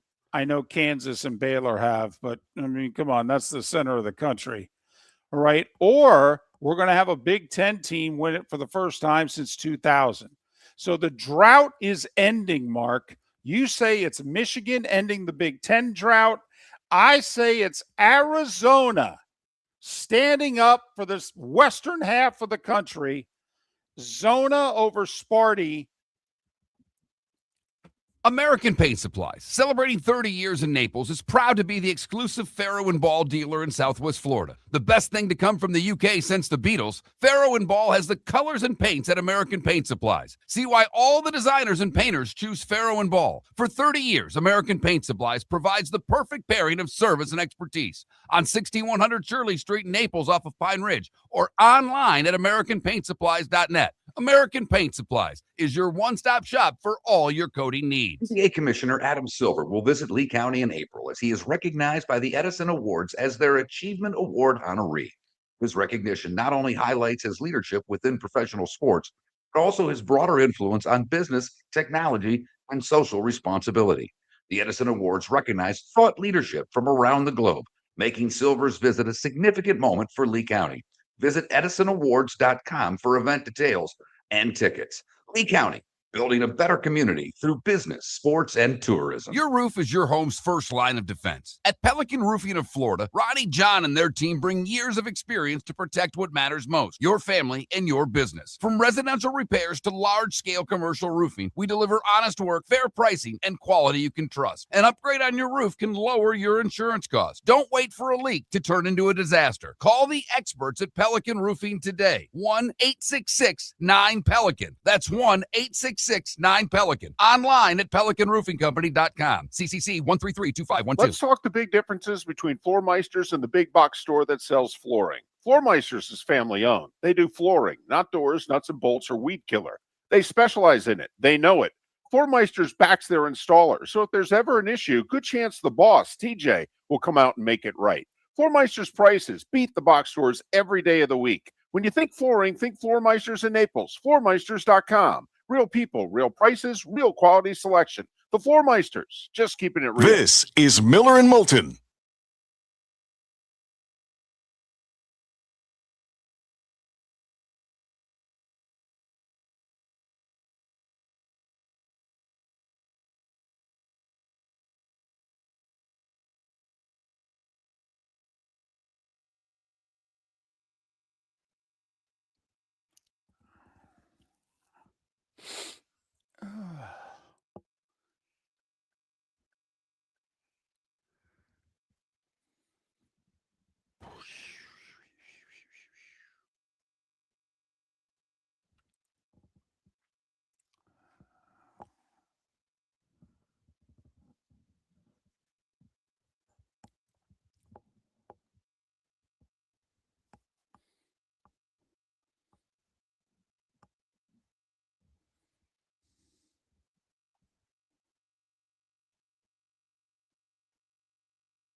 So what are our excuses? Vacation, sick day is one. Play hookie's another one.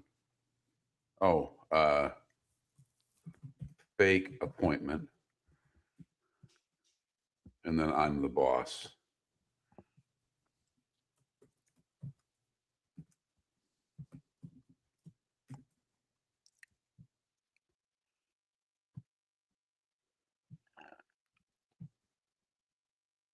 Is the text line busy?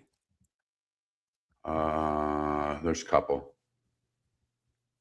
And then you've got your juiciest Yeah, and I got to give my wife's picks too. A couple people have asked. Since I gave the other ones, I'll give her bracket. That'll probably win. No doubt.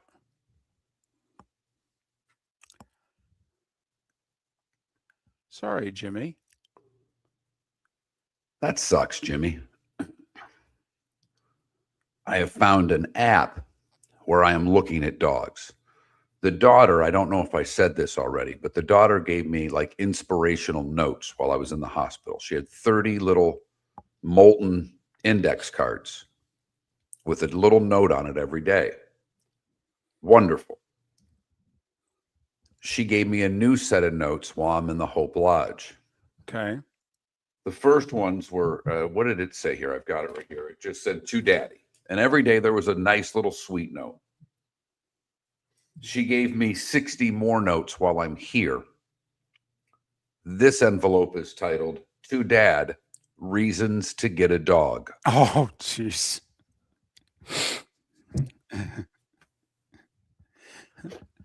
They're fantastic.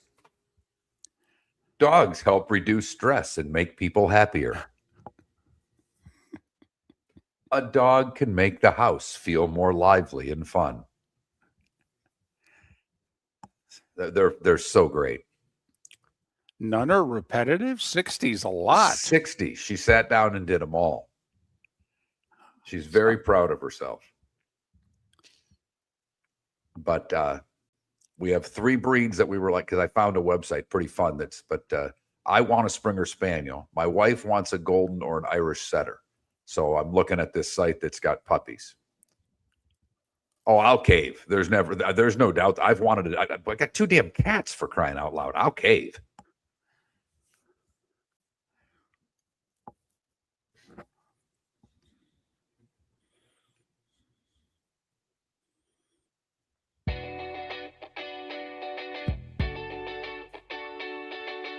You're listening to Miller and Moulton. And now, here's Mark Miller and David Moulton. 22 minutes until we'll take a break from all this madness. Pat Kirwan will join us a day early to talk all things NFL. And there's a small story that could turn into a really big story that's developing. We'll talk to Pat about it coming up. We've got one poll question. We talked about a second one. Are we going with it? It's up. It's up. What is your excuse to miss work for the madness today and tomorrow? There are 4 choices. Vacation/sick day is 1. Simply play hooky is another.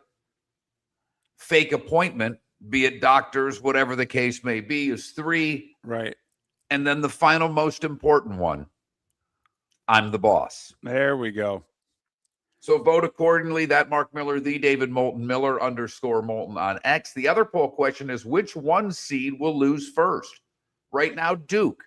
And most people think that. They've got the toughest draw. They've got the injured players. No one knows when they're coming back. 41% of you are saying Duke. 27% say Michigan. 18% say the Gators. And just 13.5% saying by the time I get to Arizona. So David went through his bracket there at the end. I went through mine. Many of you asked, both on the text line and in the chat room, because my wife filled out her bracket. She and I have made a little friendly wager. She had Duke and Houston on one side, with Houston beating the Gators and Duke beating UConn. On the other side, she has Purdue beating Arizona. Whoa. And she has Michigan beating Virginia, guaranteeing that a Big Ten team will play for the Natty. She has Michigan as that team, but she's a Duke Blue Devil fan. It's one of her flaws, maybe her only flaw. And she has Duke beating Houston, with the Blue Devils beating the University of Michigan for the national championship. Well, it would be intriguing if Duke could do that twice in the same year. It really would. It really would. So that's her bracket. But when the hour began, and I may have even said it last hour, I have one of the dirtiest, most degenerate trends that I've ever come across. And I will share it with you now. David, it's not just a bet on seeds and lower seeds and whatever, higher seeds. It's not just a bet on over-unders. David, it's a bet on first half unders. What? Specific first half unders. And really specific first half unders. Because, David, first half unders are good. Period. If you're betting first half unders, you're hitting since 2018 at 55%. In the round of 64, you're hitting at 56%. But we have to break this down even further, because what you're looking at is a combination of two things. When the first half total is 70 or lower, and it's an early tip before 2 o'clock. Since 2011, first half totals under 70 and early tips are winning as an under at 66+% since 2011. 66%, David. Do you know how good that is? So let me get this straight. The over-under for the first half has to be under 70. 70 or under, correct. And the game has to tip before like 2:30? Before 2. Before 2 o'clock Eastern, right? Right. So it's got to be one of the, essentially the first 4 games, because we have 4 games that tip before 2 o'clock. Correct. By the way, do you want to know what the Ohio State TCU over-under is? It's 62.5. They're telling you to play the under. Okay. What about Louisville, South Florida? Louisville, South Florida. The first half total is 71.5. So Does we not stay apply. away. Okay. All right. Troy and Nebraska. First half total of that game, it's low. 63.5. Okay. This is maybe my favorite bet I've ever seen in my life. I'm sorry. I have a problem. So to review, you are going to place 2 bets on, well, the first 2 games of the tournament, and it's going to be under on the first half total. Correct. High Point, Wisconsin tips at 150. That's 70.5. It does not apply. Right. So the 2 games that tip around 145, 150, their over-unders are above 70, so they don't qualify. But TCU, Ohio State, Troy, Nebraska, 2 first half spreads in the 60s, and apparently you bet the under and you win 2/3 of the time over the last 15 tournaments. That's correct. 14 because the one tournament got canceled. Okay. Wow, it's a hell of a trend. It's a degenerate bet. Thank you. I mean, I thought you'd, I have to be honest, I thought you'd like it a little more than you do. I'm a little upset right now that you don't have the love of this bet that I do. Virginia and Wright State tomorrow apply. It is a 150 tip. So there are 3 games that this applies to. Wow. So in theory, you're going to win 2 of them. So bet all 3, and the last 14 years says you're going to win 2 of them. Correct. Wow. I had to do some digging for this. I saw it on a video, and then I had to double check. Then I went and did research myself so I could give you the most degenerate, dirty, rotten bet that I've ever seen. I think I'm just stunned. I feel like I'm the coach of a team that just lost on a half-court heave. I think I'm just stunned at the depth that you just went, which I shouldn't be, because you did tell me and everyone else that this was the dirtiest, most degenerate bet that you've ever found. But wow, we're not just talking first half over-unders. No, And We're that's talking- 56% clip, by the way, to just go unders on first half unders, period. Okay. 56%. But that wasn't enough. And that's No, fine right no. there, because that covers the VIG, and then that's a little money in your pocket. Correct. But that wasn't enough. We had to also include the starting time, Eastern only, the starting time of the game, not local tip, but starting time in the East. Wow. You could have gone Iverson 6 different times breaking that down. We're not just talking starting times. We're Right. talking Eastern starting time times. zone. Right. So We're you not didn't- just talking unders. right. We're talking first half unders. So we're talking New Jersey, but not Nebraska. Right. You know,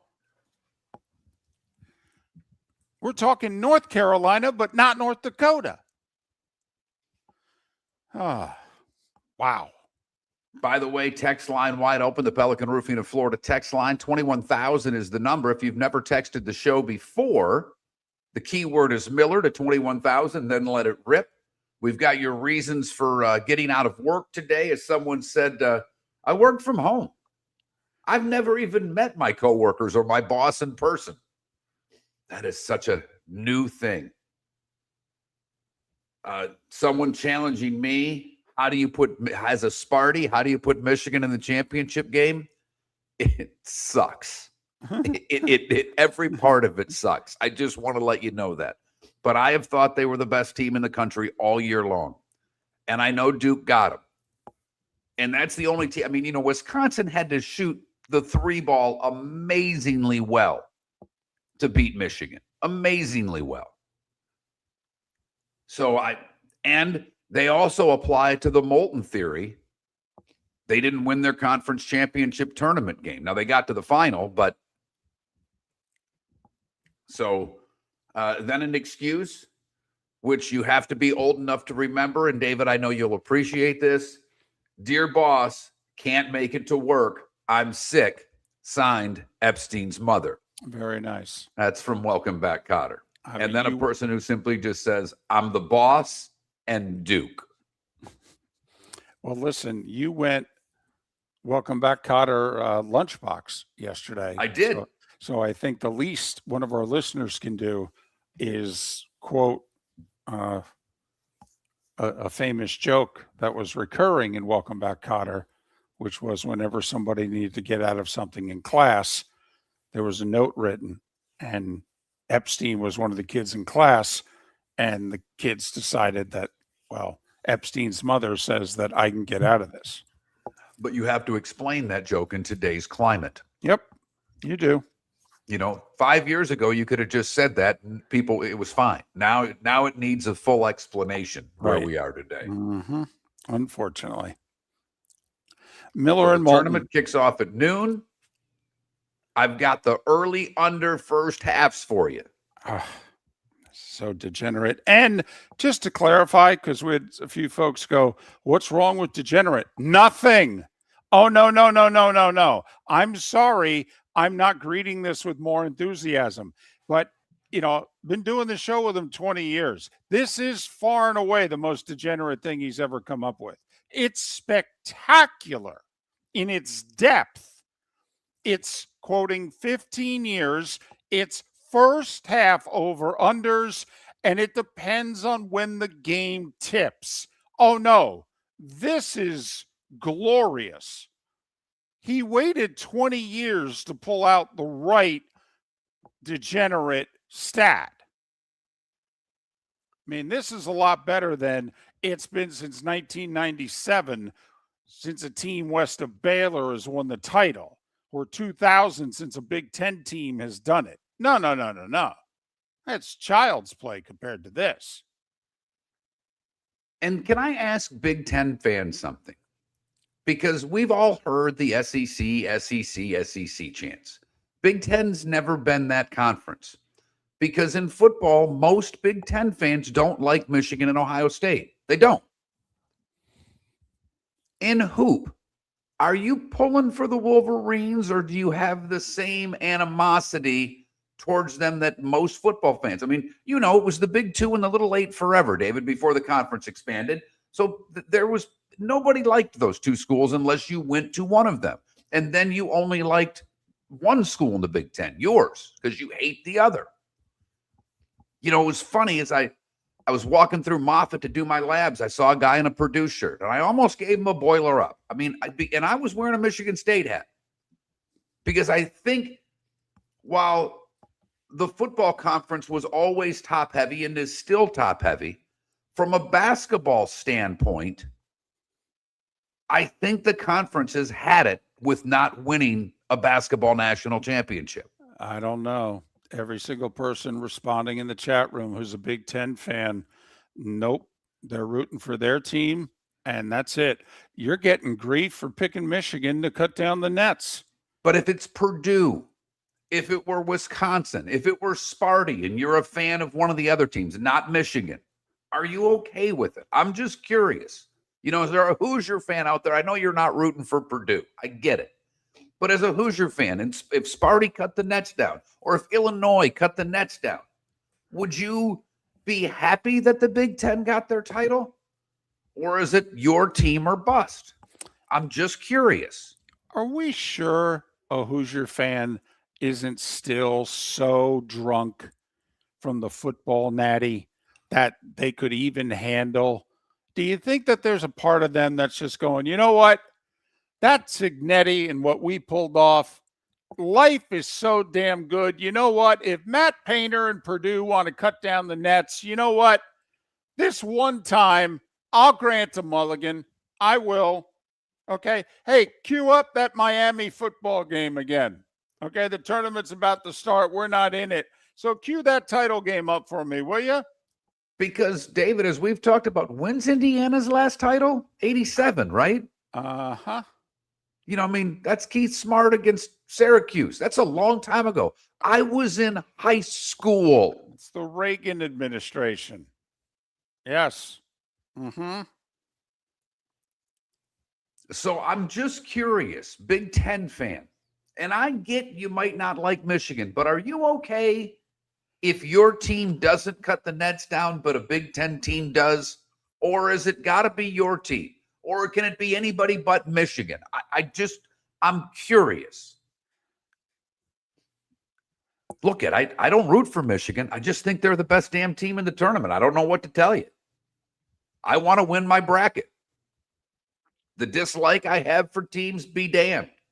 Pat Kirwan to talk the National Football League next. Your roof is your home's first line of defense. At Pelican Roofing of Florida, Ronnie John and their team bring years of experience to protect what matters most, your family and your business. From residential repairs to large-scale commercial roofing, we deliver honest work, fair pricing, and quality you can trust. An upgrade on your roof can lower your insurance costs. Don't wait for a leak to turn into a disaster. Call the experts at Pelican Roofing today. 1-866-9-PELICAN. That's 1-866-9-PELICAN. Online at pelicanroofingcompany.com. CCC 1332512. Let's talk the big differences between Floor Meisters and the big box store that sells flooring. Floor Meisters is family owned. They do flooring, not doors, nuts and bolts, or weed killer.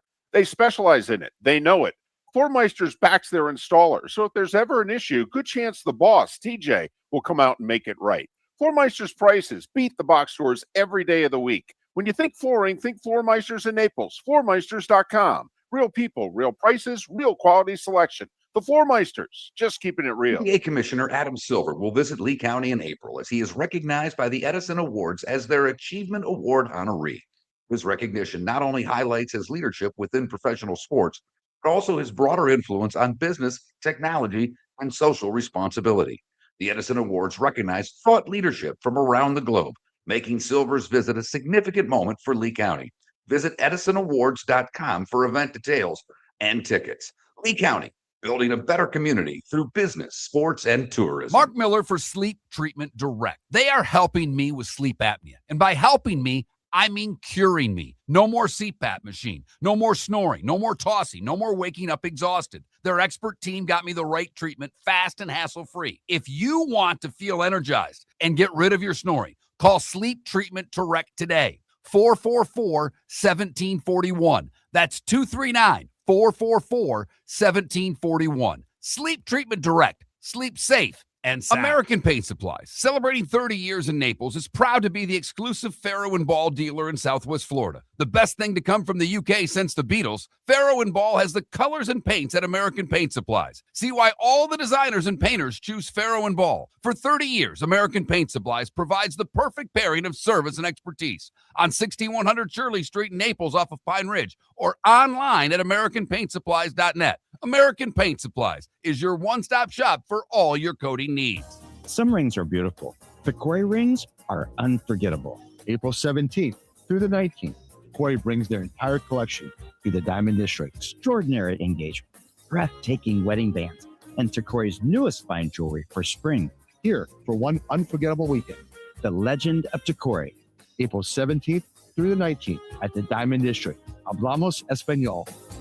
Visit Jason and Todd at the Diamond District. This is Miller and Moulton.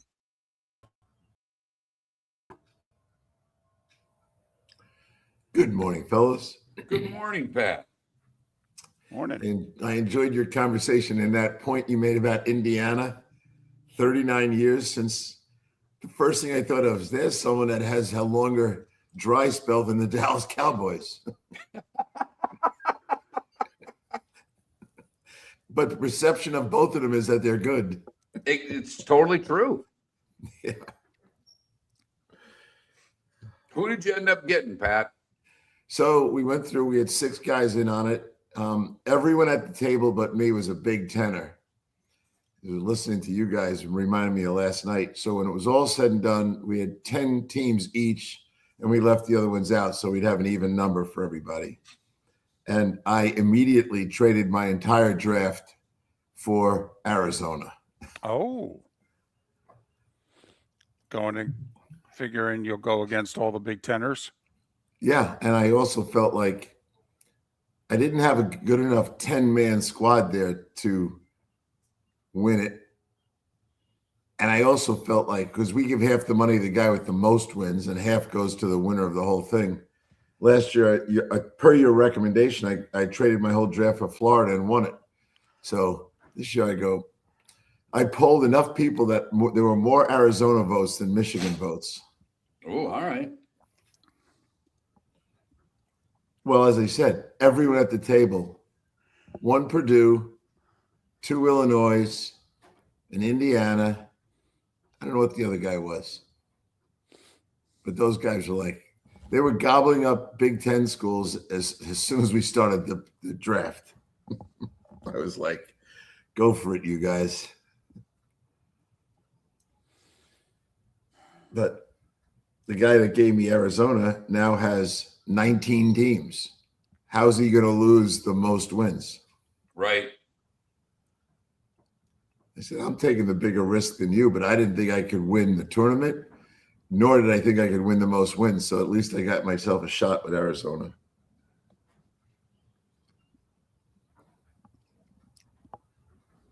It's fun, though. It's crazy.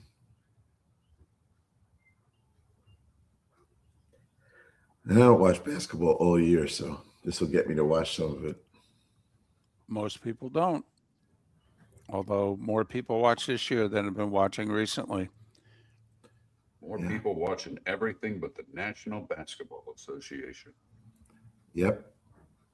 Well, I think one of the things people like about football is playoffs, and this relates to it, is single elimination. I mean, there's nothing more exciting than you lose, you're gone. No, you're right. Baseball, they play for a month. Basketball, they play for hockey. It's like it goes on forever. No, we do love games of consequence. You are absolutely right, Pat. How much do we endorse? Game 7. You know, what is Game 7? Single elimination. No, you're right. 100%.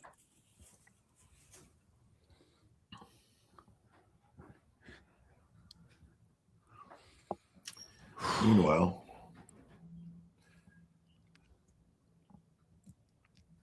thanks for taking me on Thursday, by the way. Yeah, sure. I played golf yesterday, Mark. I played at 8:00 in the morning. Oh, Yeah. The wind chill was 45 degrees. Uh-huh.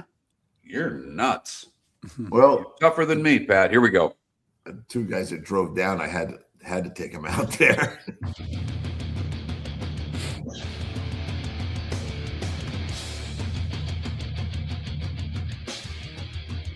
You're listening to Miller and Moulton, coming at you from the Floor Meister Studios. Floor Meisters, keeping it real. And now, here's Mark Miller and David Moulton. Halfway home in the 239, Port Charlotte, Venice, Live Oak Lake City areas. Oh, actually, it's final hour of the show there. We're halfway home in Jacksonville and Tampa, St. Pete. Miller and Moulton, millerandmoulton.com, Miller_Moulton on X. He normally joins us on Fridays, but he needs to move it up. So let's break up all this madness talk with Pat Kirwan. He covers the NFL, moving the chains weekdays 3 to 6 on NFL radio. Pat joining us courtesy of Pinchers, Tampa to Key West, all points in between. Pinchers, where you can't fake fresh. How are you? I'm doing well, and it is that time of year with the March Madness, and I always listen to you guys for advice. And last year you got me the whole thing when you convinced me to take Florida. I traded my whole draft last night, gave it away for one team, and I took Arizona. Now I'm listening to Mark talk about Michigan. I was at a table with only Big Ten guys, and they were gobbling up Big Ten teams. I had a lot of fun with that. We'll now watch basketball for the first time this year. And that's a lot of people. That's what the tournament does. Pat, it was funny because I asked you on Tuesday, Tuesday, if how boards are getting set up, and you said they're not. So as I start digging into the draft, I'm guessing that's what most teams are doing. But the free agent world's still going strong. Some backup quarterbacks getting signed.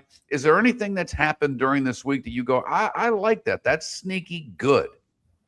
Well, on a conceptual level, not a player so much, but almost all of the signings this week have been guys under 30. So as they turn to the price falling out, they also got what they wanted with youth players. And I just track them. Not a lot of the older guys are getting signed right now, but if you look at under 30s, Epinesa just got signed, Hollywood Brown, Spencer Burford, Tylen Anderson, Tylan Wallace, Garrett Wallace, Cody White. They're picking them off now. One of them got signed. So I think it's smart. The price falls down and you get a young guy under 30. Even if you're doing one-year deals, you really have a chance to extend them. They'll take a deal in October if you offer them 2 or 3 years. So I do like that it turned to this young guys. I think the older guys are going to be post-draft. A lot of them. They're going to wait. If they don't get what they want in the draft, they'll turn around and sign the older guys. But I've been thinking about what David said the other day. Sign 3 old pass rushers, and can you give me 20 sacks? And the more and more I think about it, there's maybe 5 or 6 guys that you could combine any 3 of them and get a 20-sack performance out of them. The question there is, those guys still want to get paid. And it really, Cam Jordan comes to mind because he's looking at his buddy, Demario Davis, and what Davis got from the Jets. Yeah, different position, but he got $11 million a year on a 2-year deal. And then I looked at all the guys that are comps for Jordan, and guys like Von Miller, who is a comp for him, who had 9 sacks. He got $6 million last year. I think that's what the problem the Saints are having. He's not going to take one of those deals. And the last thing I'd say is there's a little bit of a pattern that if you took a discounted team deal last year, Aaron Rodgers, Cam himself, a couple of these guys, they don't want to do it again. Right. Oh, Mike Evans, another one who took a company deal. So what you're hearing and seeing is those guys are going, yeah, I did it for you last year. I'm not doing it again. The deal happened a couple hours after we last spoke. Waddle to the Broncos. Yeah. A 1 and a 3 this year. They swap 4th-round picks, so Denver will pick early in the 4th. Miami will pick late in the 4th. Your thoughts? I mean, Denver and Buffalo reportedly were lining up for Waddle at the deadline. So now here we are in the offseason. Denver had done virtually nothing. Your thoughts from both sides, but start with Denver. on Yeah. going all in on Waddle. Well, what did they do for the first week? They just re-signed all their guys, right? They were just saying, we like our football team, and they got everyone that they wanted re-signed with good discipline. They didn't jump up and down on veterans. And then they had in their back of their mind, they were probably working on this the whole time. And they know now we're on top of the West right now. This is going to help us defend the top of the heap. And I said this to you on the show the other day. I stood on that sideline and watched the Denver New England game, and I thought the best team lost. I thought Denver was a better team. And good for the Patriots. Nothing negative about them, but I think Sean Payton knows he has a better team. And now he's got to make sure he's got to fend off Kansas City and the Chargers. And this will be a big issue for those guys who have to defend them. And I also think he feels his quarterback's ready to throw to 3 or 4 different guys. He can read the coverages and do all the things that a real quarterback does. So great move for them. And all Miami did was finally admit, which we talk about on this show for years, they're not that good. And they got to rebuild this thing, and they're going to try to do it with a draft. So good for them. At least they're admitting it. They sound like they put a line in the sand and said, we're not trading away any more guys. And I get that. There was really only one guy left that's in his 30s. There's one guy on the whole team, forget the kickers, who's over 30. That's Seiler. And so that contract might be hard to move. But if you're going to go the distance, you might as well say goodbye to your only over 30 player on the whole team. Think about that, Miami. Nobody over 30. Pat, there's still a bunch of teams. Seattle's one of them that have a lot of money left. And, obviously the big names are gone, so they're not going to spend that money. How do they use it? Is this the time to re-sign guys? Do you try to keep some money under the cap so you have it for the next year? For these, maybe there are about 5 or 6 teams that still have a decent amount of money. What, if you're in the front office, what are you doing right now? They like their football team. They really and they really haven't replaced Kenneth Walker, and they can say whatever they want. Emmanuel Wilson is not replacing Kenneth Walker, but he's the guy that has to replace him right now. So are they going to draft the running back? Most likely. What are they going to do with the money? They'll have a couple of guys that are due for free agency next year, and they will go to them and try to get them extended now, which is the old Philadelphia Eagle trick. They used to be the best at doing it. Get them extended before they know they're great. That was the old Andy Reid rule, and it worked, and they still do it in Philadelphia.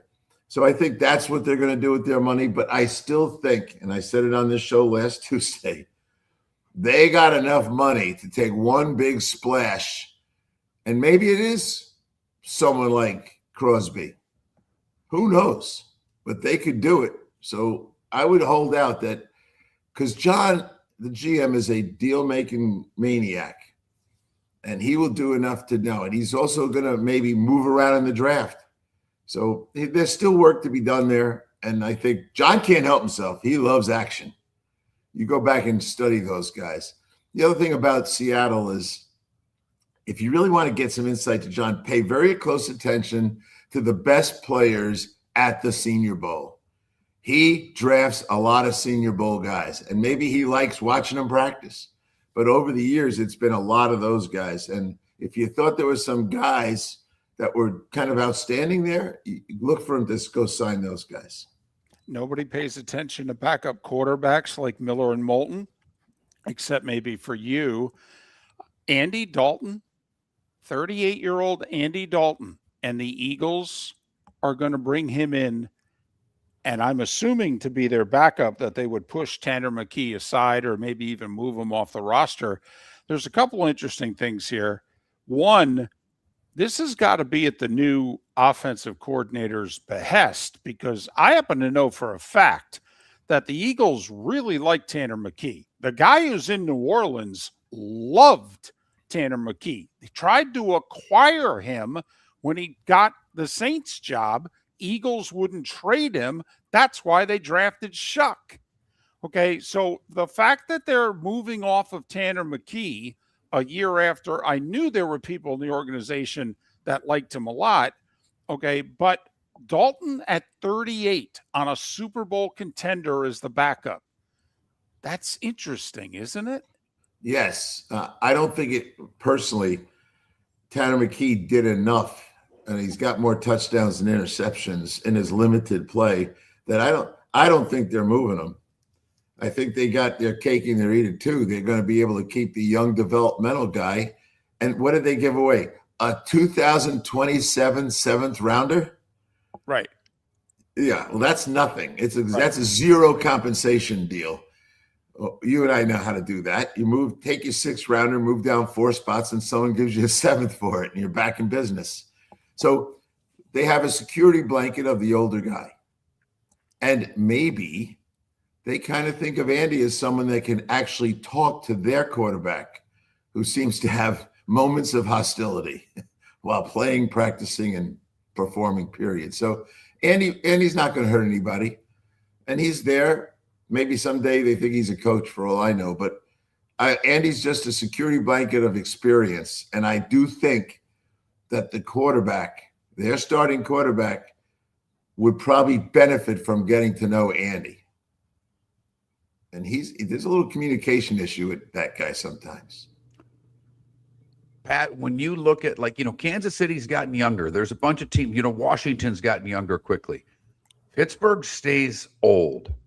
When you look at what the Steelers are doing, and we think Rodgers is going to play there, do you question them? I mean, I know you love Tomlin. He's gone now. So when you look at the Steelers, have they gotten old and don't realize it? Or do you think they're just apparently right now content with being an 8-9 win team and not going anywhere in the postseason? Well, I know for a fact they're not content with that, but they have some contractual issues that have locked up guys, and it's hard to wiggle out of them. TJ Watt's deal and everything else. So there's a strong level of, I wouldn't call it security, but I would call it that their big name guys are well thought of. You mentioned trading TJ Watt to the Pittsburgh Steelers fans, and you'll have a riot on your hands. Now, every so often, some bright young Steeler fan realizes they are what you just described, Mark, but they keep trying, and I don't think they're going to go do it. Like Belichick would have never done some of these deals in New England. He would have just moved on. He traded guys that he just couldn't sign. He wouldn't wait and overpay them to keep them. He'd just say, "Yep, take it easy. We're moving you." And that includes Richard Seymour, who was the NFL. I voted for NFL Player of the Year that year, and then he moves them to the Raiders, and then he's in the Hall of Fame to boot. But no, I think they are what you said they are. They're an old team. They like their tradition. This is a place that doesn't fire coaches, and they basically don't fire players. Pat Kirwan, moving the chains, weekdays 3 to 6 on NFL radio. Remaining moments with Pat coming up. Your roof is your home's first line of defense. At Pelican Roofing of Florida, Ronnie John and their team bring years of experience to protect what matters most, your family and your business. From residential repairs to large-scale commercial roofing, we deliver honest work, fair pricing, and quality you can trust. An upgrade on your roof can lower your insurance costs. Don't wait for a leak to turn into a disaster. Call the experts at Pelican Roofing today. 1-866-9-PELICAN. That's 1-866-9-PELICAN. Online at pelicanroofingcompany.com. CCC 1332512. Let's talk the big differences between Floor Meisters and the big box store that sells flooring. Floor Meisters is family owned. They do flooring, not doors, nuts and bolts, or weed killer. They specialize in it. They know it. Floor Meisters backs their installer. So if there's ever an issue, good chance the boss, TJ, will come out and make it right. Floor Meisters prices beat the box stores every day of the week. When you think flooring, think Floor Meisters in Naples. Floormeisters.com. Real people, real prices, real quality selection. The Floor Meisters, just keeping it real. American Paint Supplies, for nearly 30 years, is your one-stop shop for all your coating needs. If you are a designer, a contractor, a professional painter, or a weekend warrior, American Paint Supplies is the place where experts go to get expert solutions. At 6100 Shirley Street in Naples off of Pine Ridge, American Paint Supplies delivers the best solutions with the best products with the best support. Meet Gene and his team today at American Paint Supplies. Call 239-566-2700. That's 566-2700 or online at AmericanPaintSupplies.net. Spring training is a big win for Lee County. Beginning next month, we will proudly host the Boston Red Sox and Minnesota Twins right here in Southwest Florida. It's more than great baseball. It's jobs, visitors, and $69 million in tourism impact for our local economy. Get your tickets at redsox.com and twins.com. Be part of something that strengthens our community. Lee County, building a better community through business, sports, and tourism. This is Miller and Moulton. Whoops, missed that one.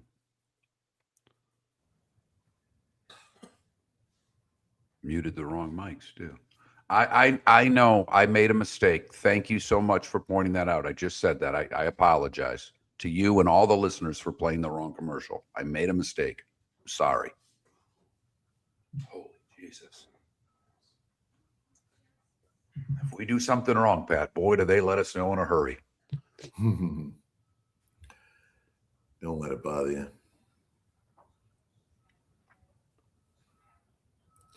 You wouldn't want to have been in my business. You do something, 12 things wrong a day.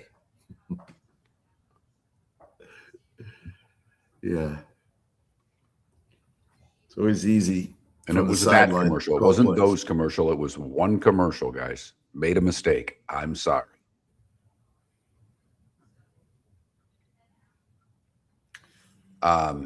What do you, and I probably should ask it on the air. The Lions signed a guy, 7 sacks? Is he good enough to play I mean, they kind of did with, not David's there, but they've got 2 guys on the other side. Is it enough, or do they still need to draft one? I think he always should draft one. Yeah. Personally.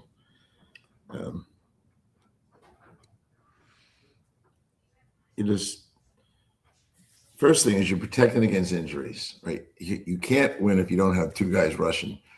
Hutchinson has had a medical history. He plays really hard, almost to the point of hurting himself.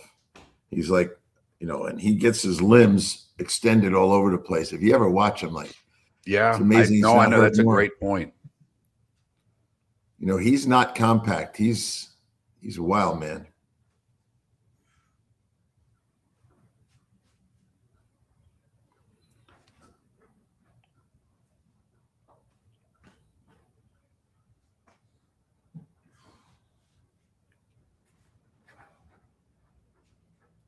So last year they had Davenport, who didn't work out, and then they had Muhammad, who had 11 sacks, and it still wasn't enough.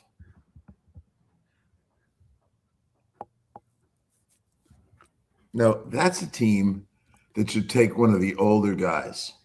Who? Detroit. Von Miller, that kind of guy. A professional pass rusher. The end of the year, he played 47% of the plays. That kind of guy.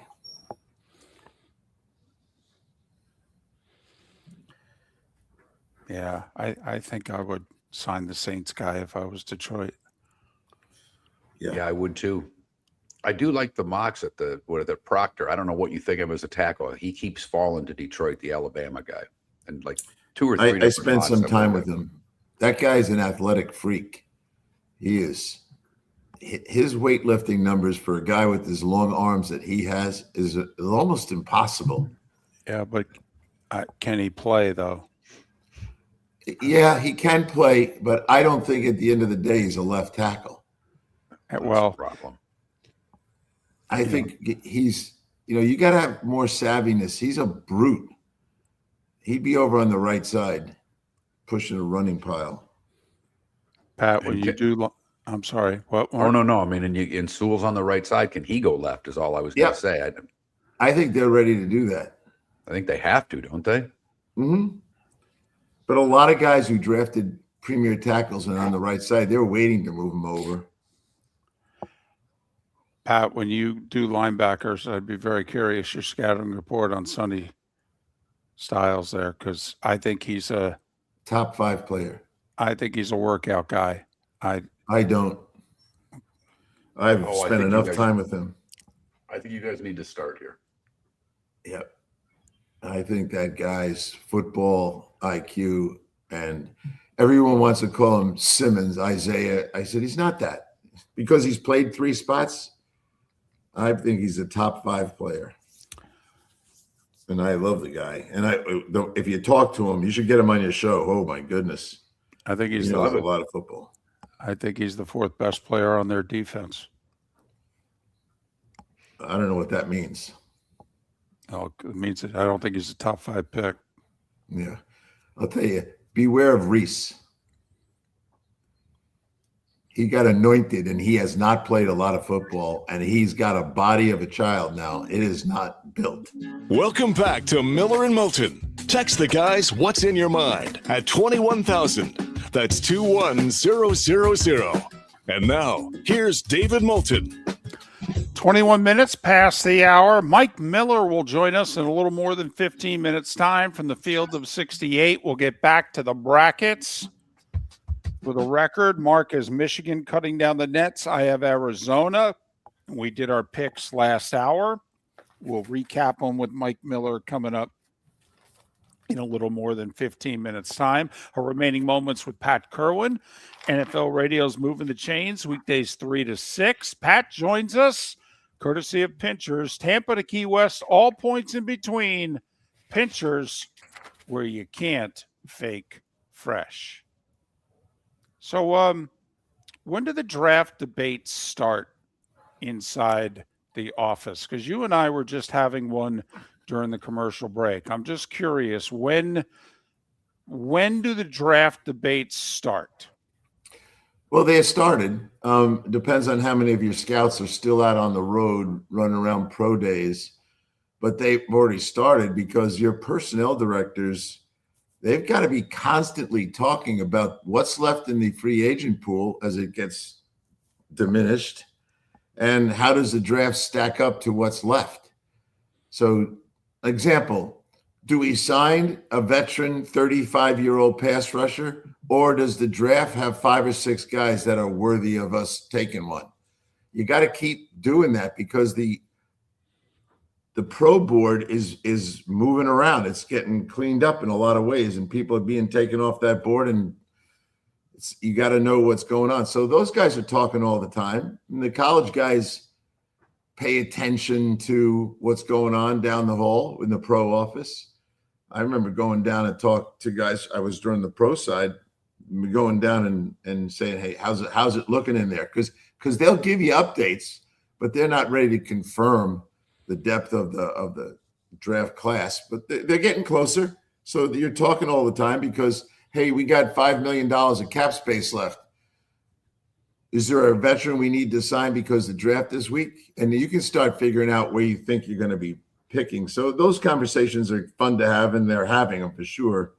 And as the college guys start coming in, and that's the next thing, some of the GMs that are involved in the big decisions in the pro are going off to pro days. And so it all starts to blend in together right now. And I think most guys by next week will be turning most of their attention to the draft. Max Crosby, A.J. Brown, most likely to be traded before the draft. Both, one or the other, neither. Brown, I would think that he'd be one of the ones that'll be going. Crosby, I think, if they're going to do anything, he's saying all the right things about being a Raider. That's great. I personally still think Seattle should go after him. They're sitting at the bottom of the first round. What I'm doing is checking with the Raiders to see what the new price tag is. That's what I'm doing.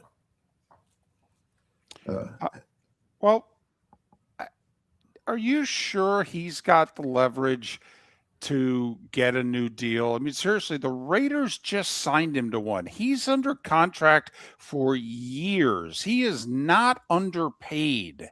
I mean, if I were a team, I would say to Von Miller, to Max Crosby, we love you.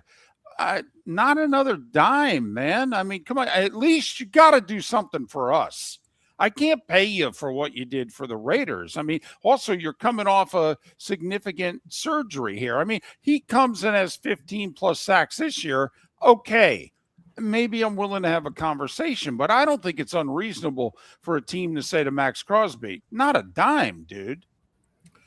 I think you're right. I don't think it's unreasonable to tell him that, but if you want to go down that road, you're going to land up with a reason not to sign him and not to trade for him. look, when he did his deal, everybody in Raiderland was high-fiving it because they knew it was going to be beat up bad by a bunch of guys right away, and it did. Then he slid down the list enough for him or his agent to be thinking he deserves more. I wouldn't pay him, but I remember when the deal went down with Baltimore, I said he's going to walk in there and ask for more money. Pat, David already asked you about the Waddle trade in Denver, but I do want to get into this part of it. When you look at Miami now, they've got a bunch of picks in the first 100, and they went and got Willis. Was it smart to get the quarterback without a lot around him, or would they have been better off just sticking around in the Quinn Ewers world? So when you look at the Dolphins, first off, the quarterback question, and secondly, they've got, I think, 6 picks out of the first 100 now. Yeah. How many did they have to hit on? And are they a team likely to trade more in the first round?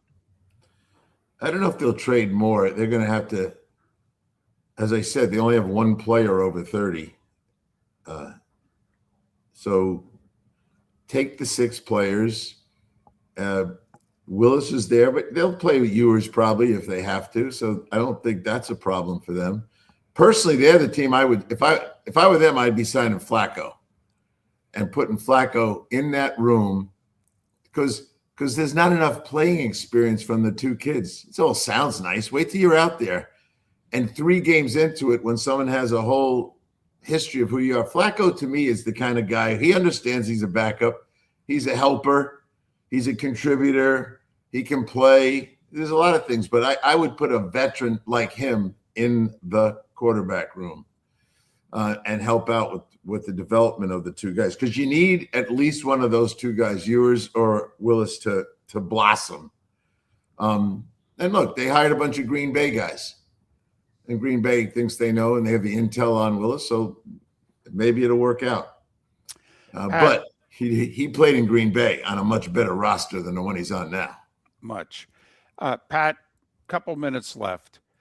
Reports yesterday that the NFL is actively planning to play hardball with the refs and potentially start the season with replacement officials. Pat, it's a $22 billion industry that's going to be a $30 billion industry by the end of the decade. I mean, seriously, can they do this again? Did they not remember the Monday Night Football game? I mean, Pat, come on. There's penny wise and then there's dollar stupid. What are they doing? Yeah. Well, right now they're just posturing. You know it and I know it. We all know what happens. But you got to remember who the NFL – I'm not telling you guys something. I'm just to your listeners. The NFL, anything they negotiate, TV deals, they only do what they want to do. There's really no negotiation for anything. You hold your breath, and whatever they throw out as the number is the number. When did someone beat the NFL on a negotiation?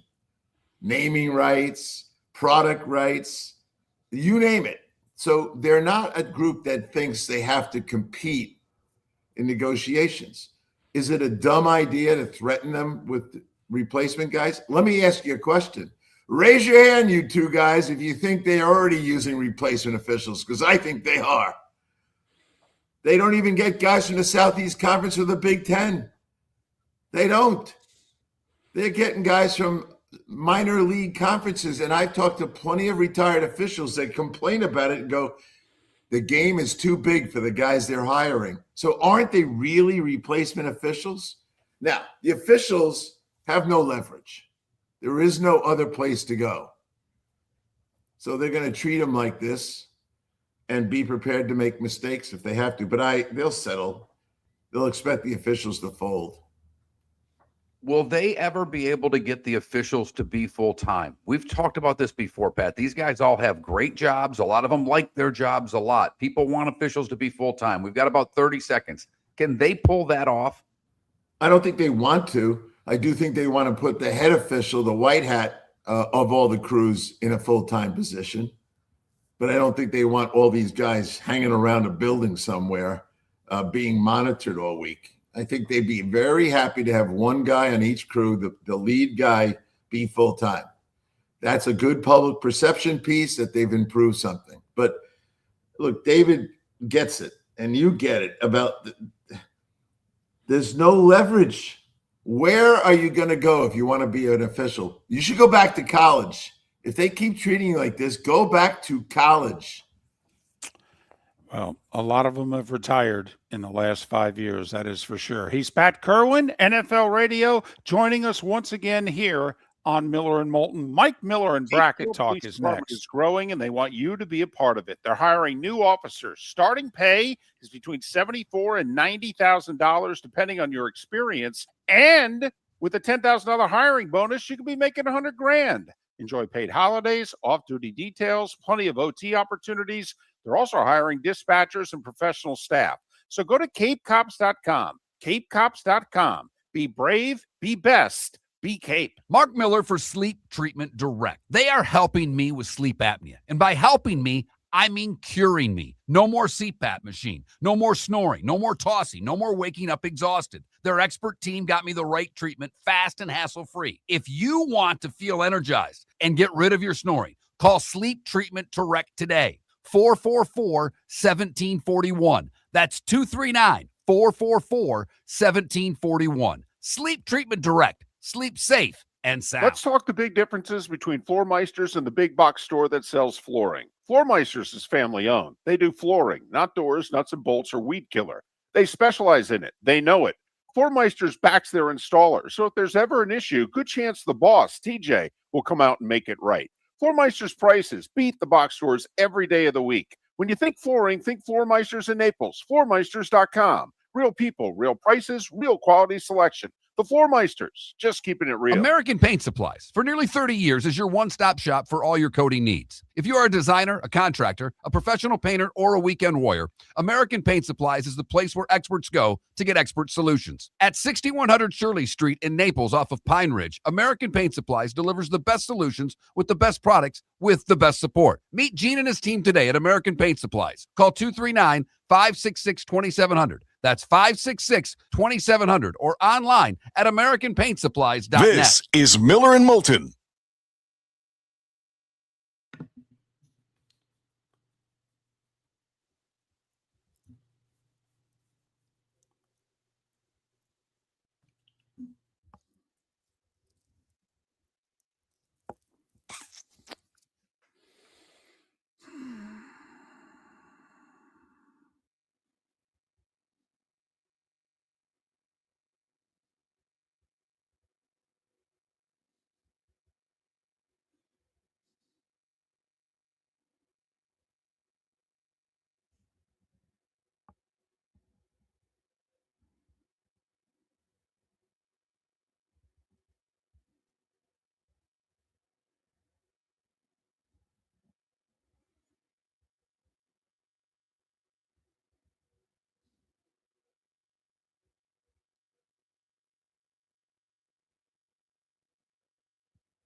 So FGCU won the D2 club hockey national title. It's their fifth title in 14 years. That's pretty impressive. I don't care what level. I agree. And they beat Oklahoma State to do it in overtime. Kess just sent me. I knew they won it. I didn't see the play. They scored 26 seconds into overtime. Pretty nice little play. Like good passing from zone to zone. Great pass, and the kid made a move and scored. Is it a legit 5-on-5 overtime, or? I can't answer that for you because I can't see enough players to tell you. I believe so. Good. But I don't know for certain. I don't know. Could be 4-on-4. It could be 3-on-3. At least 4-on-4, because I could see before they jumped the boards, I could see 4 Oklahoma State players. So I don't know. All right.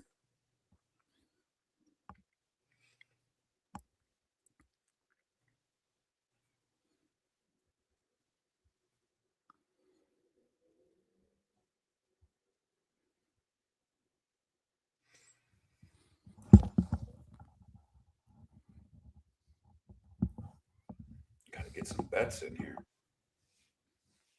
First half over unders,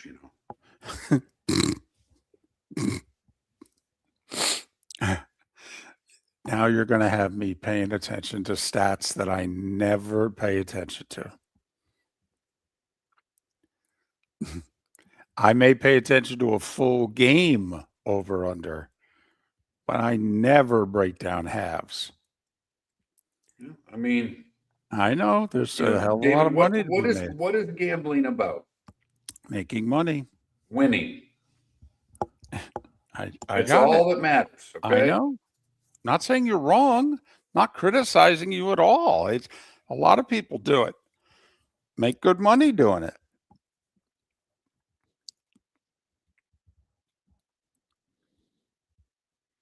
Mike Miller is ready to go. Thank you, Rick. I text my most degenerate friend that information. Okay, I've got one guy who loves to gamble. Been friends with him since the 7th grade. I sent it to him.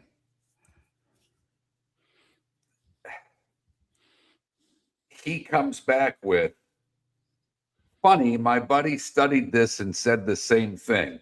First half unders and had the 3 games. Golly.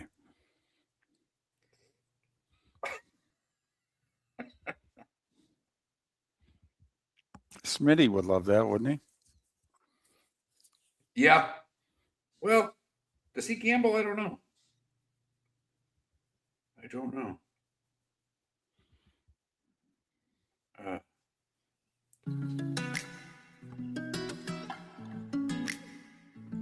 Welcome back to Miller and Moulton. Text the guys what's in your mind at 21,000.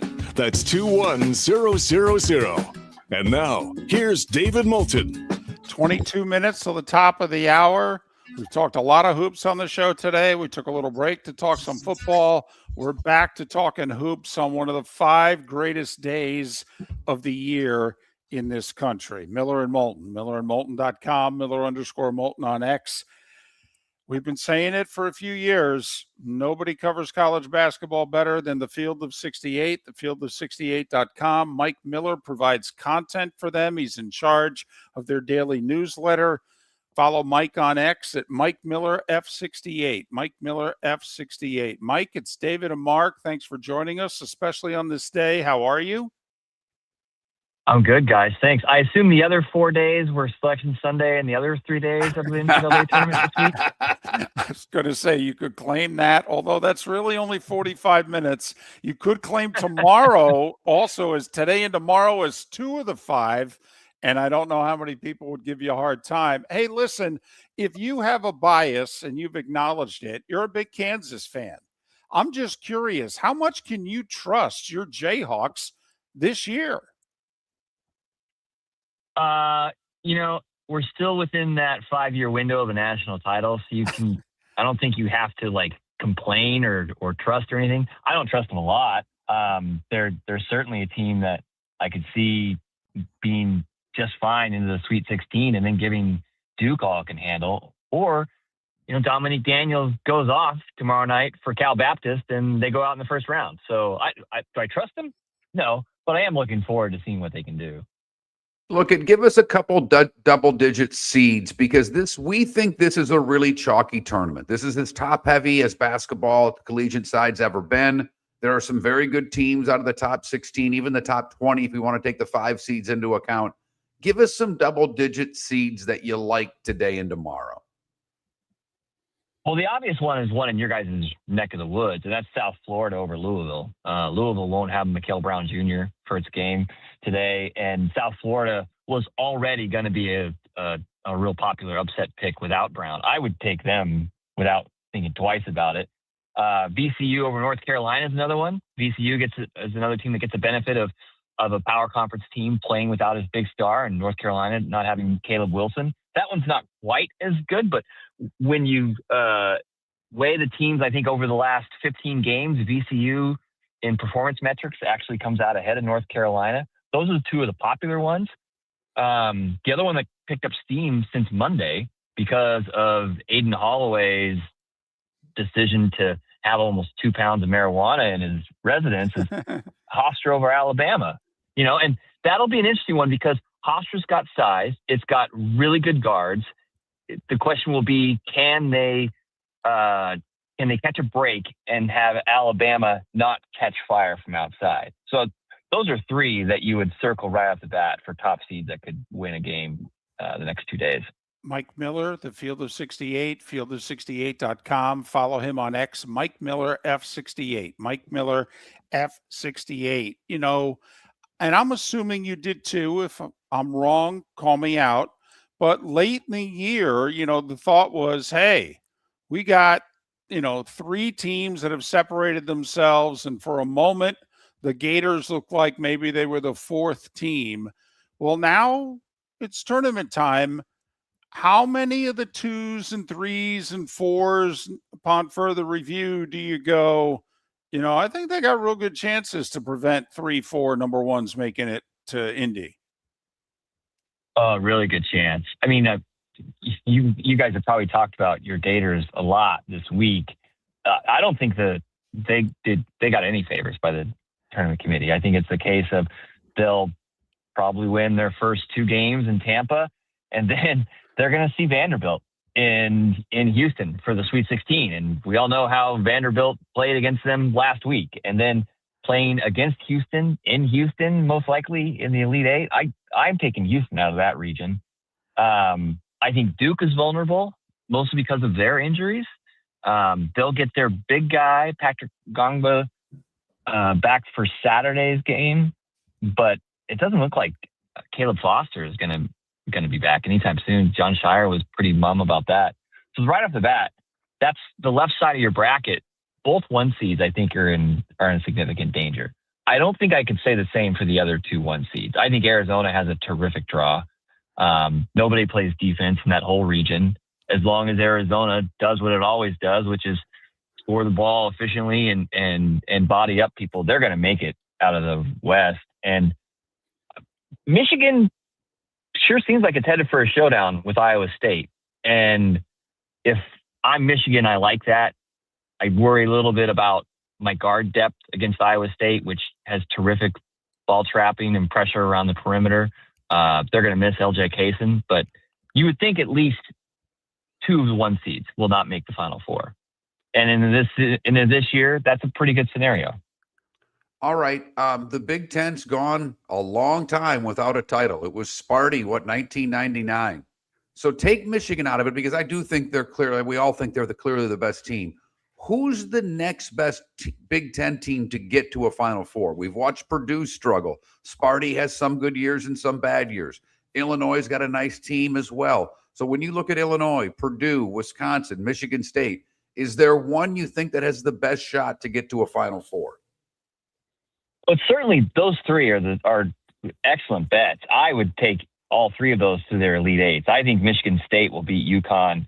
I think Illinois, if it beats Houston, it's headed to a Final Four. But I would circle Purdue as the most likely bet. I already mentioned the Midwest or the West as a region that doesn't play any defense. That really benefits Purdue. They do. I just picked Arizona coming out of there, but Purdue's got the size to handle Arizona. It certainly has the experienced guard play to handle any kind of defense Arizona throws at them. And when you're Purdue and you don't have to get continued stops, you just have to outscore the other team. Nobody does that better than Purdue. They've got the most efficient offense in the nation. So if there's any team that's going to do it for the Big Ten outside of Michigan, it'd be Purdue. And which makes sense. They ended the season as the number 1 team in the AP poll. The 5 seeds are fascinating. All right. Of course, if Texas Tech best player was healthy, they wouldn't be a 5. But you've got St. John's, you've got Vandy, you've got Wisconsin, you've got Texas Tech. I mean, sometimes there's certain seed lines that just cause havoc in a tournament. Man, oh man, look what Vandy did to Florida. Look at the road wins Wisconsin has had. St. John's, I mean, Mike, it just seems to me as if the 5 seeds are really salty. Yeah, and according to metrics, Vandy's not a 5 seed, and that's the cheat code there. Is that Vandy shouldn't be a 5? They should have been a 4 at worst, and potentially maybe more of a 3. So that really throws everything off. That is one reason enough to like them. St. John's, I worry a little bit about just because of their region, but they're also, I mean, they swept the Big East regular season and tournament titles, and they're a 5 seed. So to your point, that's scary. Wisconsin's backcourt is tremendous, and it's a team that has just given Michigan all it could handle this year. I like that a lot. Texas Tech, I think, is interesting. They're going to play a team in Akron. We're going to see like a combined 83-point attempts in that game, which will just create this incredible variance. And then if Texas Tech wins that game, they'll go against Alabama or Hofstra. So Texas Tech shoots anywhere near 40% from 3 over the next 2 games. You're going to see that 5 seed in the Sweet 16. Look, they can't make every game fair, if you will, by where they put these teams. But when we saw the bracket come out and saw Miami have to play Missouri in St. Louis, it's like, really, a 10 seed gets to play a home game? How big of a disadvantage is that going to be for the Hurricanes? I don't think it's a disadvantage at all. I think Missouri's fans secretly hate this team, and I'm not sure they're ever going to show up. And it's going to be St. Louis-based Missouri fans. If you're in Columbia, you're kind of like, part of me thinks they want Dennis Gates to get fired anyway, because I don't know. It does seem like an unfair advantage, especially if you're a 10 seed. But you can go through the bracketing principles. You can see how the committee landed there. But I mean, that's in a pod where Purdue is going to send a ton of fans to St. Louis. Iowa State's going to send a ton of fans to St. Louis. Kentucky's going to have a ton of fans in St. Louis. It's not like Missouri is just going to be overwhelmed or it's not going to like St. Louis in that pod is going to be overwhelmed with Missouri fans. Tell you what, though, if you're the committee, and I understand when you've got 3 or 4 conferences getting so many bids, you're trying to make sure that, they don't meet till the second week. And I understand it's more complicated than ever before. You can't have a 1 seed playing a road game in an Elite 8, though. I mean, come on. Tell me they couldn't send the Cougars to a different bracket. I mean, pick one. No, seriously. Come on now. Come on. Houston planned that. They were originally going to host that region. And then it was I think it was August or July. They applied to not be the host anymore. And now I believe it's Rice or one of the other local schools is hosting that region. Yeah, so now Houston was originally going to be ineligible for that game, and then they changed it. So I guess it's 2026. Don't hate the game. Don't hate the player, hate the game, right? You manipulate the rules however you see fit for your personal advantage. All right. You mentioned Cal Baptist. We don't think much of Gonzaga, but I don't know if Kennesaw State can get them. The other one, Hofstra against Alabama with the player and all the weed. And, Nebraska and Troy. We all know Nebraska's history. When you look at the 4 13s, is there a 13 that you think has a legit chance to win?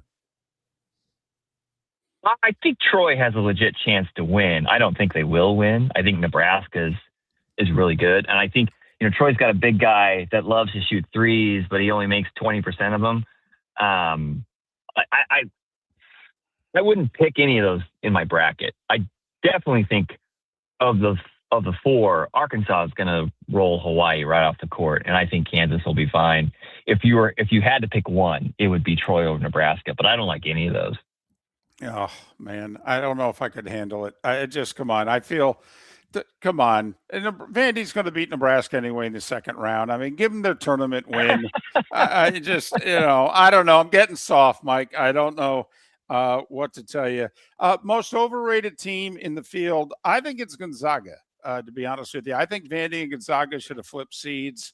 I'm just curious, the team that you look at and you go, I don't like them at all. I would like to say Gonzaga, but they're playing without their second best player in Braden Huff. Originally, they thought he would be back for the NCAA tournament. He hasn't been progressing on a knee injury as well as they'd like. So just by that alone, they do seem more akin to a 4 seed. I guess if there's a team I don't like that's a high-rated team, I guess Gonzaga fits that bill. I would love to say Virginia. I don't think Virginia's beaten anybody good. They've racked up wins, and they're solid, and I don't think anybody expects anything out of Virginia. But I also wouldn't be surprised to see Tennessee beat Virginia in the round of 32. I don't think Miami of Ohio will beat Tennessee, but I guess I'll go with Virginia. There you go. We usually have a first 4 team that does a little bit of damage. So you already said no Miami of Ohio. What do you think about Texas?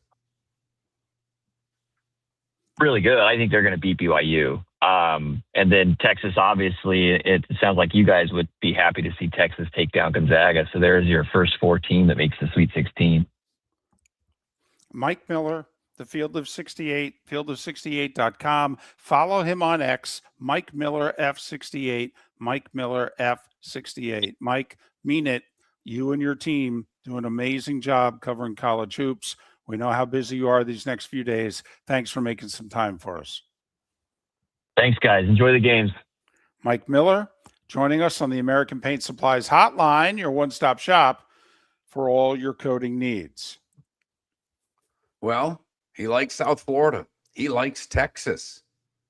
He did give, he said the Cal Baptist guy, if he gets hot, could take down Kansas. He did give Troy a puncher's chance against Nebraska. He didn't pick him. He just said if he were to pick one of those games, he would go Troy. I'm telling you right now, Cornhusker Nation will freak the you-know-what out if that happens. Totally. Look, I want Nebraska to win. I do. And I've gotten soft, David, because I would never think this way last year.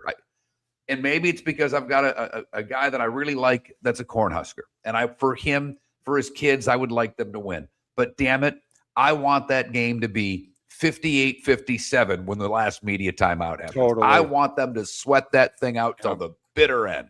And I'll be sweating it with them. Man, am I rooting for Nebraska. I just feel, because one game is a parade for them. They don't have to cut down any nets. They just need to be smiling in the handshake line. That's it. That's not a whole lot to ask. It really isn't, David. It really is not. Miller and Moulton, the Diamond District bonus hour is on the other side. Thanks so much for listening. MillerandMoulton.com. The Cape Coral Police Department is growing, and they want you to be a part of it. They're hiring new officers. Starting pay is between $74,000 and $90,000, depending on your experience. And with a $10,000 hiring bonus, you could be making $100,000. Enjoy paid holidays, off-duty details, plenty of OT opportunities. They're also hiring dispatchers and professional staff. So go to CapeCops.com. CapeCops.com. Be brave, be best, be Cape. NCAA Commissioner Adam Silver will visit Lee County in April as he is recognized by the Edison Awards as their Achievement Award honoree. His recognition not only highlights his leadership within professional sports, but also his broader influence on business, technology, and social responsibility. The Edison Awards recognize thought leadership from around the globe, making Silver's visit a significant moment for Lee County. Visit EdisonAwards.com for event details and tickets. Lee County, building a better community through business, sports, and tourism. Some rings are beautiful. The Koi rings are unforgettable. April 17th through the 19th, Koi brings their entire collection to the Diamond District. Extraordinary engagement, breathtaking wedding bands, and Koi's newest fine jewelry for spring. Supplies.net. Unforgettable weekend. Gentlemen, as your wife mentioned getting new flooring, but you don't want to go through the hassle, go see the Floor Meisters in Naples next to Costco. They understand your time. In time at the Diamond District. Mark Miller for Sleep Treatment Direct. They are helping me with sleep apnea. And by helping me, I mean curing me. No more CPAP machine, no more snoring, no more tossing, no more waking up exhausted. Their expert team got me the right treatment fast and hassle-free. If you want to feel energized and get rid of your snoring, call Sleep Treatment Direct today. 444-1741. That's 239-444-1741. Sleep Treatment Direct. Sleep safe and sound. Let's talk the big differences between Floor Meisters and the big box store that sells flooring. Floor Meisters is family owned. They do flooring, not doors, nuts and bolts, or weed killer. They specialize in it. They know it.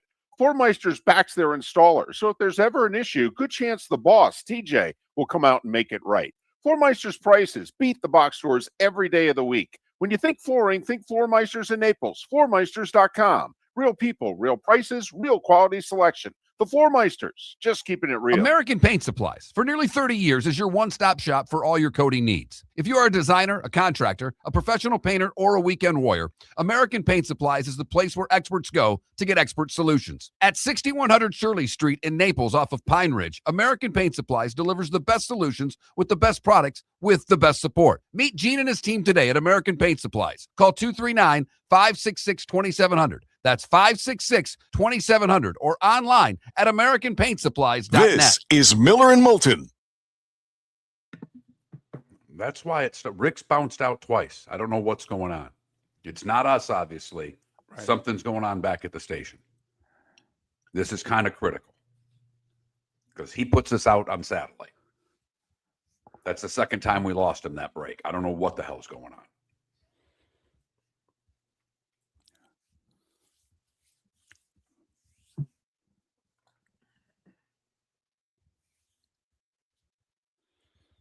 Now, remember they had that 18 to 20 hour internet meltdown one time? Yeah, I know, but there are two places that are relying on us right now.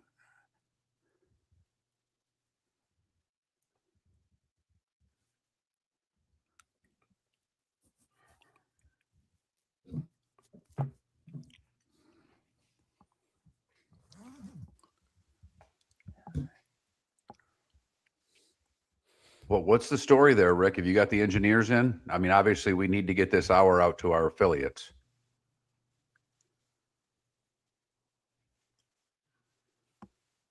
Okay, we're back. Everything okay for you? Yeah. So, Mark, I just ran some of the stuff like Pelican Roofing and American Paint Supplies and Floor Meisters, and then hit the break at 5650. So, yeah, but yeah, everything at the same time you guys froze up. The brick Comrex connection disconnected. So then our internet went down, but it's back up. So we're back. And you're reconnected with the brick. Yeah, reconnected with the brick. Yeah. Okay, that's key, obviously. Okay. By the way, Mark, has Trent responded to you? Because he hasn't responded to me at all. Yes, he did. Okay.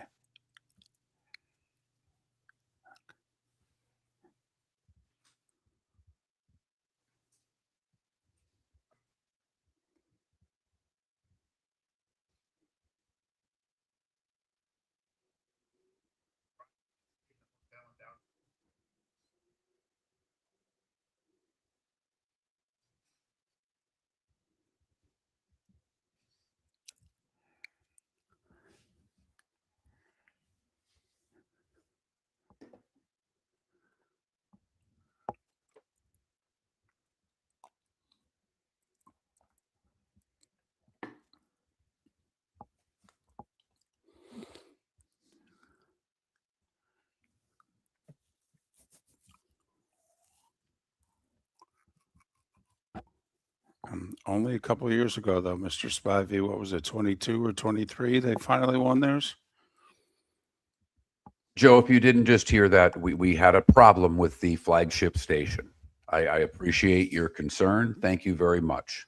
Trust me, when things go on with the commercials and our connection with our flagship station, we are very aware.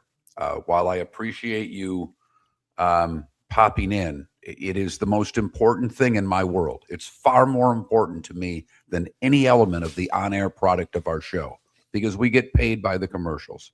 So please understand that I am paying incredibly close attention to that.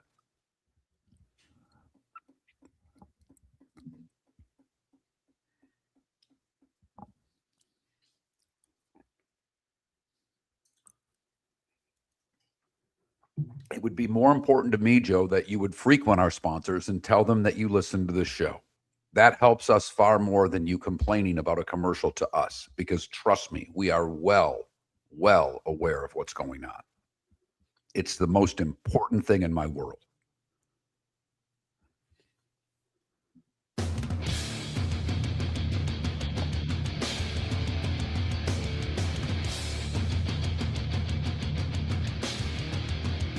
You're listening to Miller and Moulton, coming at you from the Floor Meister Studios. Floor Meisters, keeping it real. And now, here's Mark Miller and David Moulton. It is the Diamond District bonus hour. Miller and Moulton, millerandmoulton.com, Miller_Moulton on X, broadcasting live in Jacksonville and Tampa St. Pete on this, one of the greatest days of the year, the day where the field of 64 begins play in full in the NCAA men's tournament. 32 teams in action today, 32 tomorrow. Games tip off in a little more than 3 hours, although a lot of the teams of, quote, local interest statewide, Florida, Miami, UCF, you'll have to wait till tomorrow. So just enjoy this day. Go get some good food, some good drink, put your feet up. Not stressful at all. Just see how you do with your brackets. But the most important Florida team plays today. That's our South Florida Bulls. Now, you can bring up all those other Florida teams, David. You know, Tampa carries this hour. Let's go Bulls. I'm on the USF campus. Let's go Bulls. I'm close to buying South Florida merch. And the only other merch I have of any Florida school is a Miami Hurricane sweatshirt, a University of Miami sweatshirt that I purchased in 1990. Hello. So I'm all in for the Bulls. I am. You and I both have been into that program or that university going back to the Jim Levitt days. Totally. We broadcast live. We were on one station in Fort Myers at the time, Fort Myers, Naples. And we did our show from Ray J when they played on a Thursday night hosting West Virginia. It was and Thursday. They won. It was Thursday or Friday. Sean McDonough actually was doing the game. Okay. And West Virginia, they were undefeated. They were ranked in the top 5. And South Florida beat them. And Ray J was packed. Upper deck packed. Okay. South Florida colors. The whole deal. And they won. And we walked out of there. We were there for the pregame party. We had a great show. Okay. I think McDonough actually did the show. He didn't come out, but he did it by phone from the booth. You're right. It was a Friday night. I apologize. You are exactly right. It was a Friday night because that's when they were putting, what was it, the Big East then, putting those games on Friday night on ESPN. I think it was 07 because I think West Virginia, had a chance to play for the Natty final game of the regular season and lost to Pitt. And that was their only loss before then. But you and I walked out of there and we were like, this could be big time. Now, obviously, a lot of things went wrong, and they were in a Power 4 conference for an hour, and then they're out, and then UCF got in. And so now UCF doesn't want to have anything to do with South Florida. After South Florida was not having anything to do with them, we both think both fan bases would love it if they played each other. So we're in on both I-4 teams. One of them's in the big time. One of them's acting as if they are big time, but the sport has them on the outside looking in. We'll see. All right. I think this is big for them because also I wonder, do you think the result of today's game factors in on whether or not Hodgson stays? Interesting question. First off, full disclosure, David is in on both I-4 teams. I'm not. I'm only in on the one in Tampa. I've been pretty faithful about that throughout the history of this show. The fake national title and all the crap UCF did, no thank you. Not my team. Not close. The Bulls, I'm in. In fact, I actually applied and was accepted at the school when I had taken a term off at Michigan State. I almost went to the school. Oh, wow. I quit a winter term at Michigan State, moved to Florida and waited tables, and was really contemplating not going back, and was accepted at South Florida. I needed a backup plan so my parents didn't kill me. And eventually was talked into going to Michigan State, which was the smartest move I ever made, and went back to school. But neither here nor there. It's funny. Like, I walk this campus every day. Yesterday, I'm watching the track guys work out. I walked by the tennis complex and I'm like, ooh, that's not rec tennis. Those are Division I tennis players. By the grunts and the velocity of the serves, Right. that wasn't two guys whacking the ball around. But, they're getting a football stadium here. It's going to be not this fall, the next fall it's expected to be done. It's, I think, it was a game changer for UCF. I think it will be a game changer for South Florida, because it's going to be smaller than Ray J. It's going to be right on campus, going to be very accessible. It's every bit of 25 to 40 minutes. I know it's a Saturday morning more times than not to get to Ray J from campus. So that's a big deal for students. That's not easy. And the fact if you want to tailgate and have fun, you can walk back to your dorm or apartment makes it a hell of a lot more feasible. But is it going to make a difference? Yeah. David, I think at the end of the day, it's money, and not just money for the coach, because they're offering him a package that, from all accounts, is going to be equal to what Providence may offer. He already turned down Syracuse. Do they have enough money for assistants and NIL? And I don't know if they will. I don't. Providence is going to have deeper pockets. So I don't know if a win matters. I think money matters. I think a win matters. I do. In what direction? I think it helps South Florida's chances of retaining him. I really do. If he goes, well, I can win the conference, I can win NCAA tournament games, okay, against ACC schools, all right, a school that's like one notch below a blue blood, all right, no matter what the circumstances are, I think he goes, what can I do here? Okay, I mean, because also here's the other thing. Would you rather be Providence in the Big East or South Florida in the American? Remember, you're trying to win games and make the tournament. All right. Now, the Big East is a little down right now. Georgetown isn't back. Providence is as down as they've been in a while. I mean, Ed Cooley a few years ago had a much better than this. Butler ain't Butler anymore. I mean, the Big East is down. So, the Big East is down. But I'm just wondering if you take any loyalty out of the equation. If we did the blind resume, next 5 years, how many times will you make the tournament? South Florida or Providence? Fascinating. David, I think it's really close, but right now I'd lean South Florida. Damn right. Damn right. And because of that, I mean, I'm not saying he's going to do 20 years here, but I'm just thinking if he wins, does that mean he stays for a little while longer?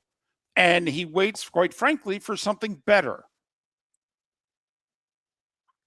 No, I mean, he's highly thought of. He's almost as highly thought of in coaching circles as Todd Golden was when Strickland hired him a few years ago. I mean, Golden was a rising star, up-and-comer, the whole deal. So was Hodgson.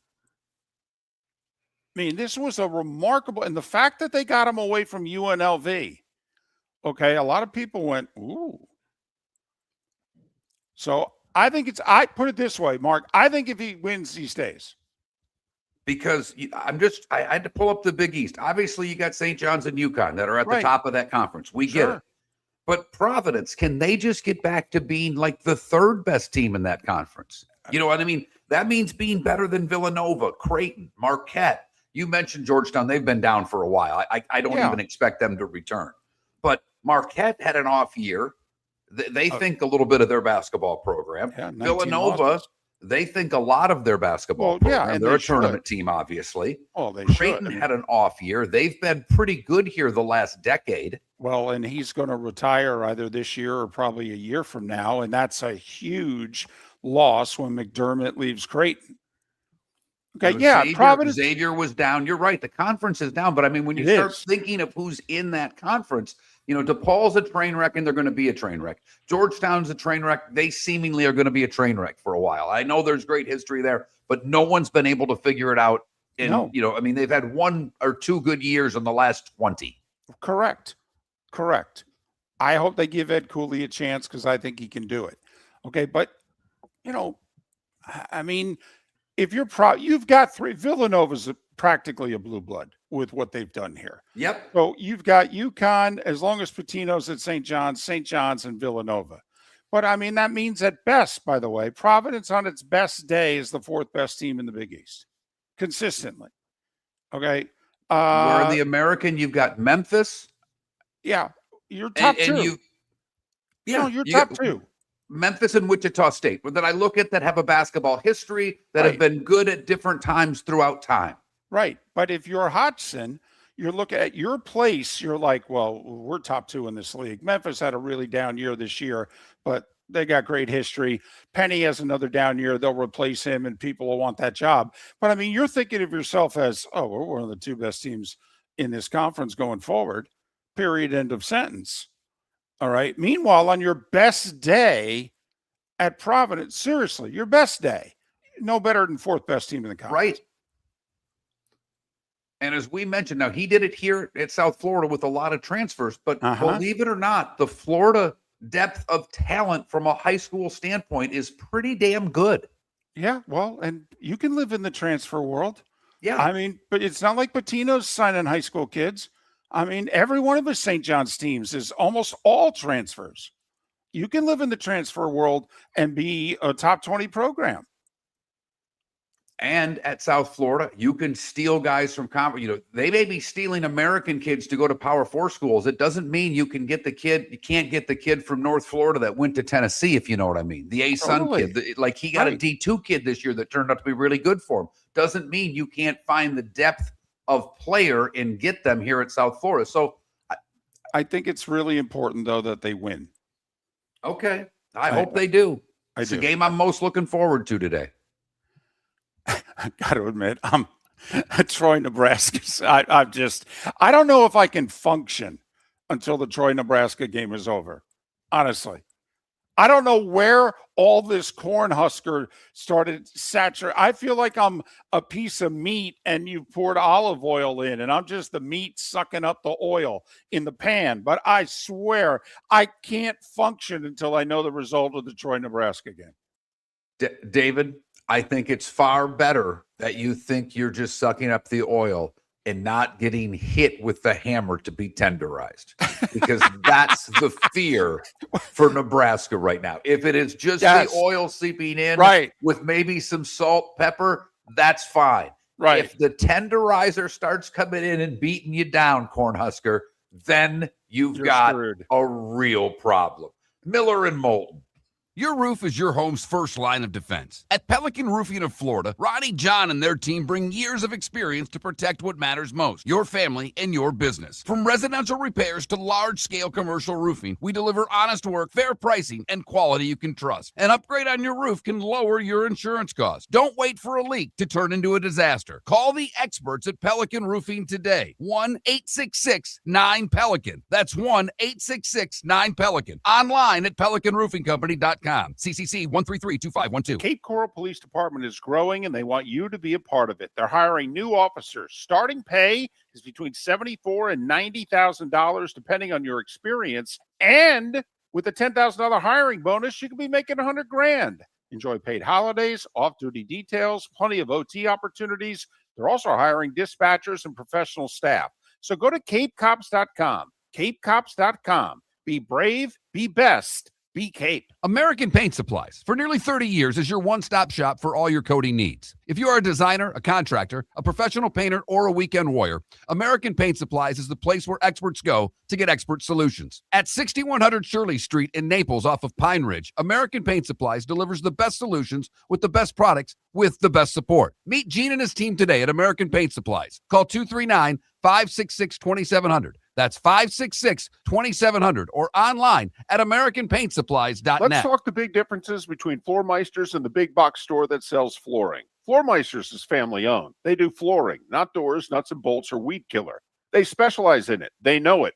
Floor Meisters backs their installer. So if there's ever an issue, good chance the boss, TJ, will come out and make it right. Floor Meisters prices beat the box stores every day of the week. When you think flooring, think Floor Meisters in Naples. FloorMeisters.com. Real people, real prices, real quality selection. The Floor Meisters, just keeping it real. This is Miller and Moulton.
I have Michigan. David has Arizona. My wife has Duke, for what it's worth.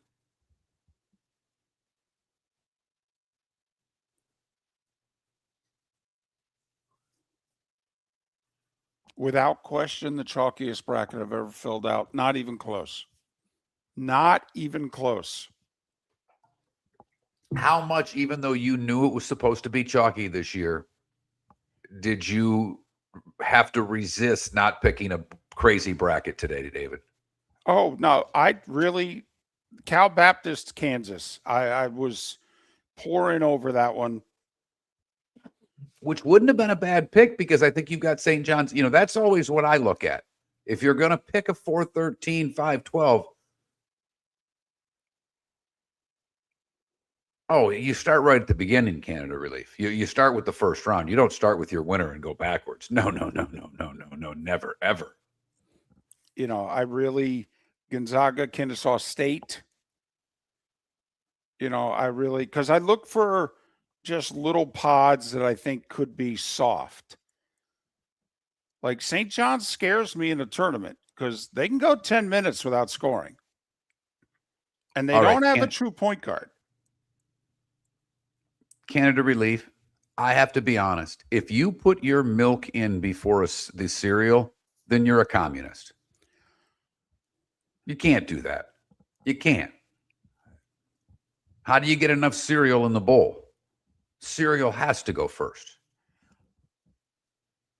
I think the only time you're allowed is when you eat your bowl of cereal and there's milk left over.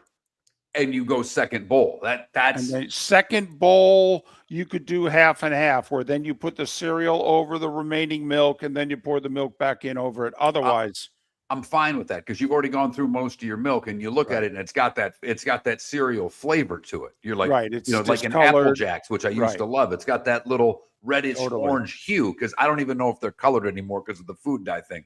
I haven't had Apple Jacks in 30 years. No, 50 years easily. Sorry, not 30. 50 years easily.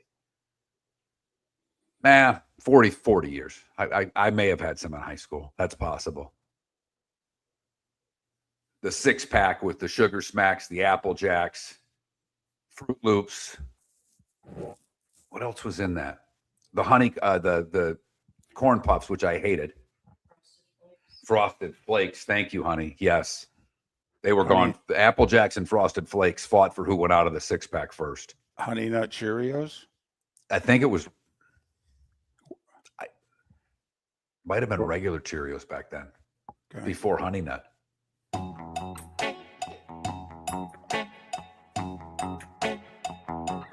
You're listening to Miller and Moulton.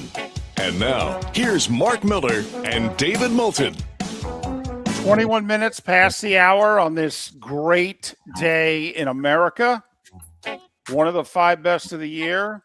The NCAA tournament debuts in less than 3 hours from now. Yeah, baby. Yeah. All right. Are you playing hooky? It's one of our poll questions. Are you just flat playing hooky? Did you come up with a bogus excuse? Did you take a sick or vacation day? Or are you the boss? You can do whatever you want. That's one of our poll questions. The other one is, which 1 seed gets bounced first? Between Duke, Florida, Arizona, Michigan, which 1 seed gets bounced first? I think most of the day, Duke at around 40% has been the 1 seed of choice to get bounced first. I think it's a combination of, I got a pretty tough draw, and a lot of people don't like Duke. And Duke winning 38%, Florida second at 24%, then Michigan, and then Arizona. That's David's pick to win the whole thing. Mine is Michigan. By the way, I asked earlier in the show to Big Ten fan, are you at the point now where you're just rooting for the conference, or are there teams you just, no, I don't want them to win? And I had 2 people, one Michigan fan, one Indiana fan, that said, as long as it's not Ohio State. Like, I get the Michigan guy never wanting the Buckeyes. I get the Buckeye guy never wanting Michigan. But literally everybody else that answered's like, no, man, I just want a Big Ten team to win it. I don't care who. Because it's been so long. 2000 Michigan State against Florida. And it's like, okay, that's enough. That's more than a generation. Can we just get a title? We've got 3 in a row in football. Can we win 1 in basketball? Just give me 1. By the way, the other question, what's your excuse to miss work? I'm the boss is winning. I only bring that up because there are sponsorship opportunities available on the show. If you're the boss, let's talk. That's all I'm saying. That's a flex move by you right there, okay? And I appreciate the flex move. I've got no problem with you saying, I'm the damn boss. I'm taking the day off. Well, let's talk. Let's talk. That's all I'm saying. Mark went to the final line. He's got Michigan cutting down the nets. I have Arizona. Very quickly, Mark, do we both have Duke as the first one out? I have losing to St. John's in the Sweet 16, and you do too, right? Yes, I do. Okay. And then I've got 3 1s. So that's the only one I have not making the Final Four. Okay. Your region final in the East, we both have St. John's. I have Michigan State. I had Michigan State playing UConn. I'm taking UConn in that game because then either way, I'm a winner. If I'm wrong about my pick, it means my Spartans won. So I'm okay. That's called hedging your bet right there, kids. It is. It is. So you've got a Big East region final, 4th meeting of the year between St. John's and UConn. And I've got UConn winning it. So they get a split, but they win the most important one. Yep. And I've got Michigan State beating St. John's. I didn't have UConn making the Sweet 16. I have a 7 and 11 making the Sweet 16. Those are my only 2 outlandish picks. The 7 is UCLA. The 11 is Texas. Okay, so out of the East, we both have Duke losing in the Sweet 16. Mark's got UConn. I've got Michigan State. To the South we go, the Gators region. All right. I'm basically chalk. I got Vandy beating Nebraska, and then I've got Illinois beating Houston. Couple of early upsets. Like everybody, I think I'm taking VCU to beat North Carolina. But other than that, I'm really chalky. Yeah, you and I both went VCU St. Mary's. St. Mary's by seeding is not an upset in the 7-10. And yes, you and I have two different winners. You have Illinois beating Houston. I have Houston in Houston beating Illinois. And then I have Houston in Houston beating Florida. And you have the Gators emerging. I look at Houston's a really good team. Illinois, when these two teams are at their best, I think Illinois is better than Houston. If they both were to play an A game, I like Illinois. Mark, if Illinois plays their A game, they could win the whole damn thing, is what you're saying? Well, I think they could get out of the region, put it that way. So you've got the Gators, I've got the Cougars. To the West we go. All right. We both have Miami winning in the first round. Everybody's picking Missouri. Everybody in the 7-10 matchup. We're going with the Canes. I've got Texas. That's my big play here. I've got Texas beating BYU, and then I have them beating Gonzaga. Well, and I have BYU beating Gonzaga, and I have Miami beating Purdue. Yeah. Woo. That's my big upset. I have Purdue going down early. Just because I'm used to it. It's something that I'm used to seeing. For what it's worth, I have Wisconsin over Arkansas in a 4-5 game that I literally took me 20 minutes to pick. I've got Arizona over Purdue. You have out of the West? I have Arizona beating BYU. Wow, that would be something. And it'd be an all Big 12 region final. To the Midwest we go. Because when you think all Big 12 region final, you think Arizona and BYU. Exactly. Exactly. Jeez Louise. Oh, my goodness. To the Midwest region, you obviously have, since you have Michigan cutting down the nets, you have Michigan coming out of the region. By the way, we didn't talk about this much. The 8-9 game, Georgia-St. Louis. I got Georgia. Georgia analytically, you compare the two teams in the last 4 to 6 weeks. I mean, Georgia's in the top 30 in the country, and St. Louis is like 120. Correct. And that's why I picked the dogs. I mean, that's one of the, VCU over North Carolina. That's another one. And I know it's an 8-9. Iowa over Clemson. These are games when you look at the last month, there's disparity of seeding versus who is supposed to win the game. I didn't have the guts to take Tennessee over Virginia. I did initially and crossed it out. So I'm chalkish in this region. I got the top 4 seeds, Michigan, Bama, Virginia, Iowa State. Then I got a Michigan, Iowa State region final.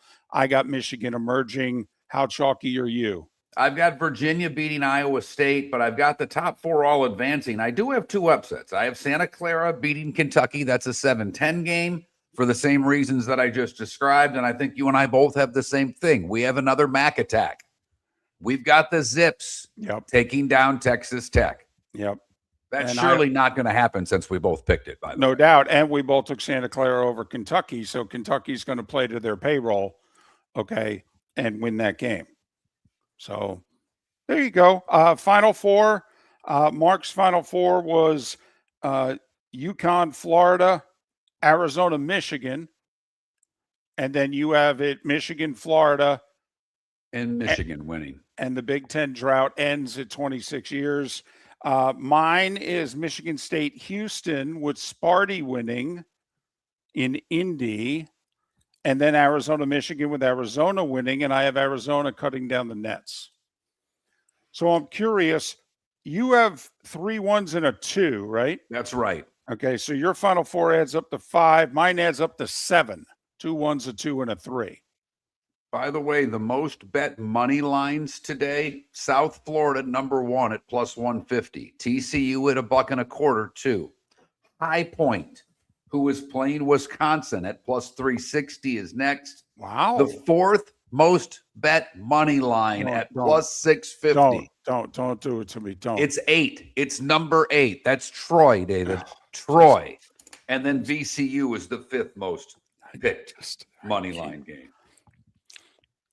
I don't know. We saw it in our chat room, by the way. A little bit of breaking news here late in the show.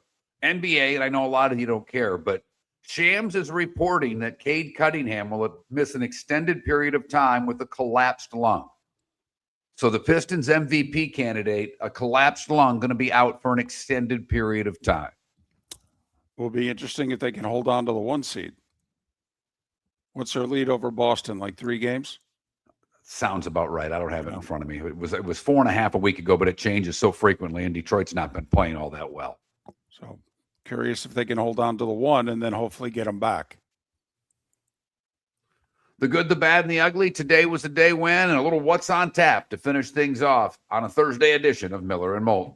Your roof is your home's first line of defense. At Pelican Roofing of Florida, Ronnie John and their team bring years of experience to protect what matters most, your family and your business. From residential repairs to large-scale commercial roofing, we deliver honest work, fair pricing, and quality you can trust. An upgrade on your roof can lower your insurance costs. Don't wait for a leak to turn into a disaster. Call the experts at Pelican Roofing today. 1-866-9-PELICAN. That's 1-866-9-PELICAN. Online at pelicanroofingcompany.com. CCC 1332512. Let's talk the big differences between Floor Meisters and the big box store that sells flooring. Floor Meisters is family owned. They do flooring, not doors, nuts and bolts, or weed killer. They specialize in it. They know it.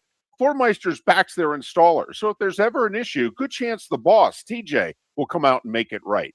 Floor Meisters prices beat the box stores every day of the week. When you think flooring, think Floor Meisters in Naples. Floormeisters.com. Real people, real prices, real quality selection. The Floor Meisters, just keeping it real. American Paint Supplies, for nearly 30 years, is your one-stop shop for all your coating needs. If you are a designer, a contractor, a professional painter, or a weekend warrior, American Paint Supplies is the place where experts go to get expert solutions. At 6100 Shirley Street in Naples off of Pine Ridge, American Paint Supplies delivers the best solutions with the best products with the best support. Meet Gene and his team today at American Paint Supplies. Call 239-566-2700. That's 566-2700 or online at AmericanPaintSupplies.net. Mark Miller for Sleep Treatment Direct. They are helping me with sleep apnea. And by helping me, I mean curing me. No more CPAP machine. No more snoring. No more tossing. No more waking up exhausted. Their expert team got me the right treatment fast and hassle-free. If you want to feel energized and get rid of your snoring, call Sleep Treatment Direct today.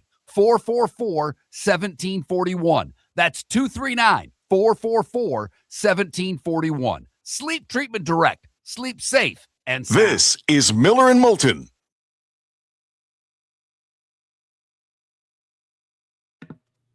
I don't know why, David, but my texts usually pop up when I get a new one, and they don't do it during the show for whatever reason. So I didn't even see I literally just saw your text. Oh, okay. For whatever reason. So I mean, we did it anyhow, but I didn't. Do you think it's because you're using your phone for so much it just reacts slowly? I don't know. I think it's because I'm using it as a hotspot. Usually my texts come right. Usually I got to just check my notifications because I always thought my text notifications popped on top.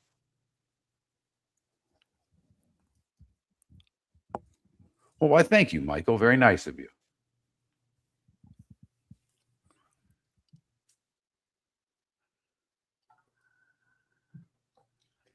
Oh, that is nice, Michael.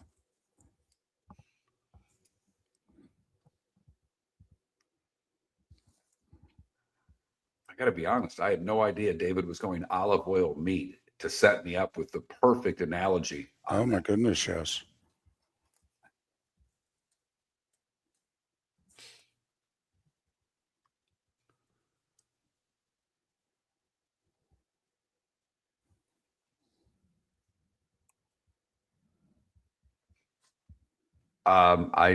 Okay, 68 threes, no free throws, and 2 field goals. I don't know. It could be. I did see a stat. It's a hockey stat that Ovechkin may become the first player in the history of the league since they've kept track of this stat to not be on the ice for a defensive zone faceoff all year. He is yet to be on the ice for a defensive zone faceoff. It is March the 19th.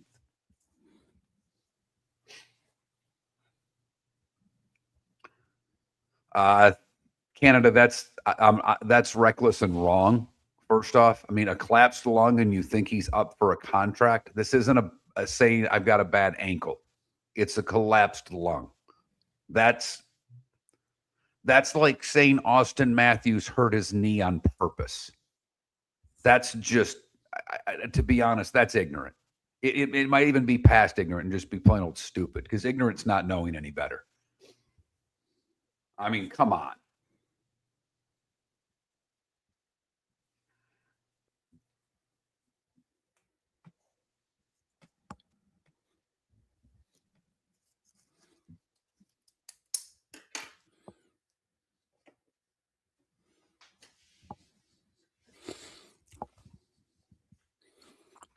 Appreciative of you, Michael, and everybody who listens and comments.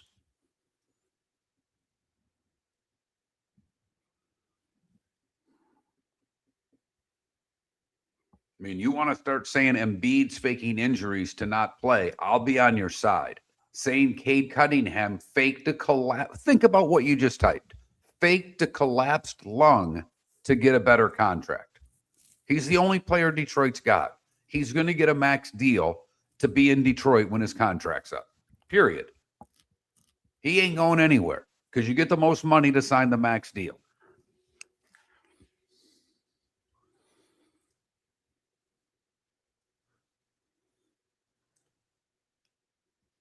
You think the doctor said it's a fake collapsed lung to get a new? Oh my goodness, dude! What world do you live in? He'd lose his job and perhaps his license for something like that. I mean, come on, a team doctor? Come on, dude. I can't. It's hard for me to ever take someone seriously who says things like that. Like for the rest of time on this show. I'd rather you bitch about a commercial than say something that's that stupid.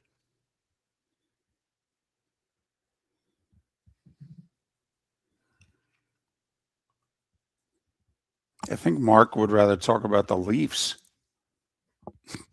Worst franchise, one of the worst, 5 worst franchises in sports. Jets, Leafs, Rockies, Sacramento Kings. Who's the worst franchise in pro basketball? Sacramento Kings. Although New Orleans, I think, is really close. Yeah, the Joe Dumars thing. He may have taken him over the edge. Welcome to the bonus hour, brought to you by Jason and Todd at the Diamond District. And now, here's Mark Miller and David Moulton. Final segment on this glorious Thursday, where the madness begins in 2.5 hours. And we have a couple of questions based on the madness. Poll questions, that is. First 1 seed to get eliminated between Duke, Florida, Michigan, Arizona. Right now, Duke is winning. That Mark Miller, the David Moulton, Miller_Moulton on X. And then, so what's your excuse today, this afternoon, when you're not working and you're watching hoops? What is it? Apparently, you're all the boss. You guys are all running the show. Good for you. Do we think there's some projecting going on here? Like they're not the boss at home, so they're trying to convince themselves they're the boss when it comes to work? Do you think that you told the boss you were taking off and the boss is okay with it, so you're sticking your chest out going, yeah, I'm the boss? Because, man, there's a lot of bosses. By the way, we both gave our brackets out. For the record, my wife's bracket, who never does one of these, picked Duke over Michigan. Probably the one that's going to end up being right. Probably. I just want to say 2 things. One, she made these butterscotch blonde brownies yesterday for bingo night. So I did suck it up and go to bingo because I was able to get a couple of the brownies, which were amazing. I mean, I have to admit, first off, obviously, our audience, and you know me because I take a bullet for you. I mean, we're so happy that things are seemingly going well and what have you. But the stuff that the way you are going to change, and I don't mean physically, but the way the changes that are slowly happening to you because of your time at Moffitt and at Hope House, okay, this whole the bingo thing, okay, now a dog is coming, okay. Well, that's I happening. mean, I just love the little changes that are being made, okay, stuff added to your diet, okay, all of it. Love it. David, I must tell you though, there's still a lot of snark because the bingo room's reasonably full. And I had so many comments under my breath about people in the room that she kicked me twice. Okay.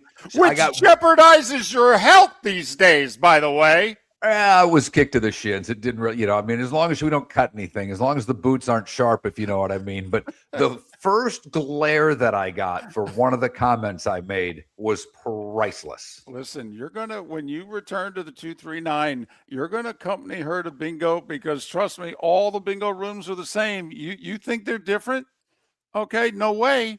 No way. Same comments, same people, just different clothes. So, that was fantastic. But the other side of it, yesterday we did the What's on Tap. I said, you basically said last night, you said tonight's a good night to let the wife have the remote. Mm-hmm. And I said, I plan on doing that. We'll watch the Penguins. Right. And we came up from bingo and she says, do you want to watch a show? I said, I was going to put the Penguins on. She was, okay, that's good. And I mean, I'm on X. I'm checking things out. She is locked into the game. Her team lost 6-5. It was actually a really exciting, fun game, but she was super stoked to watch the Penguins last night. Yeah, not that you married the right woman or anything. No, not at all. Exactly. It's that time again, nearing the end, but not quite there yet. Here's Mark Miller with Today Was the Day When.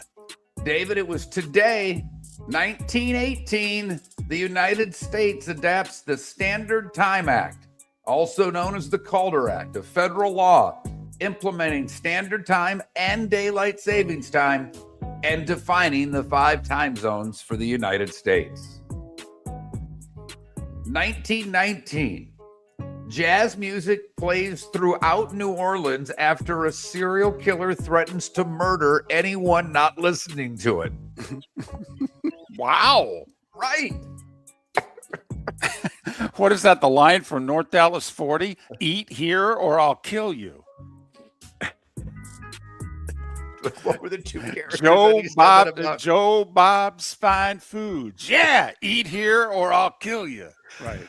1928, Amos and Andy debut on NBC Radio. 1931, Nevada legalizes gambling, way out ahead of the rest of us.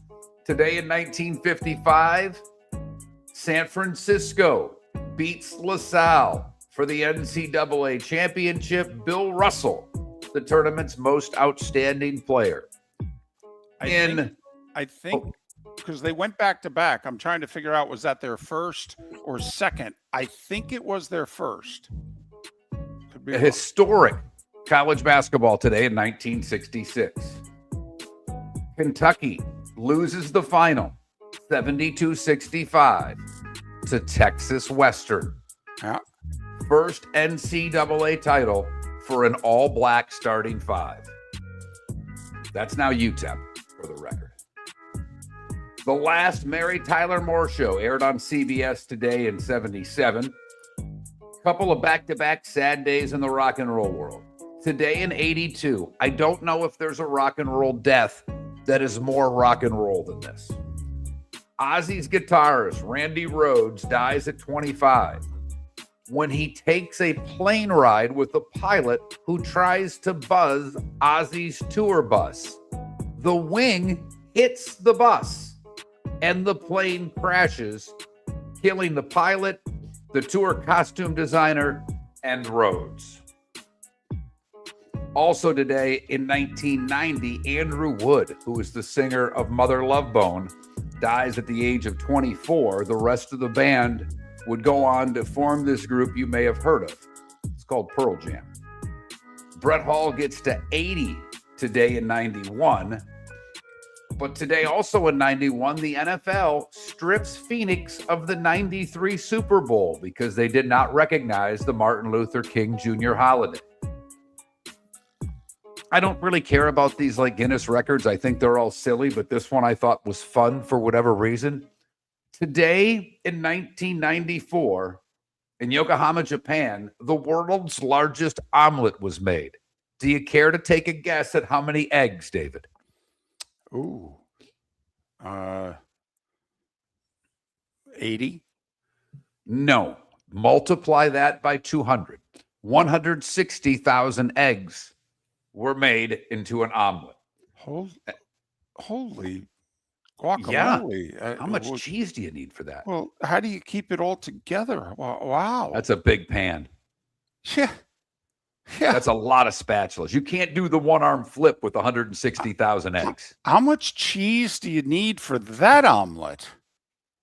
More than that was on that tray that you were picking off of at the Everblades game all those years ago. Here we go. Today in 95, yesterday he said he was back. Today he was back. Jordan rejoins the Bulls, scored 19, but they lose to the Pacers.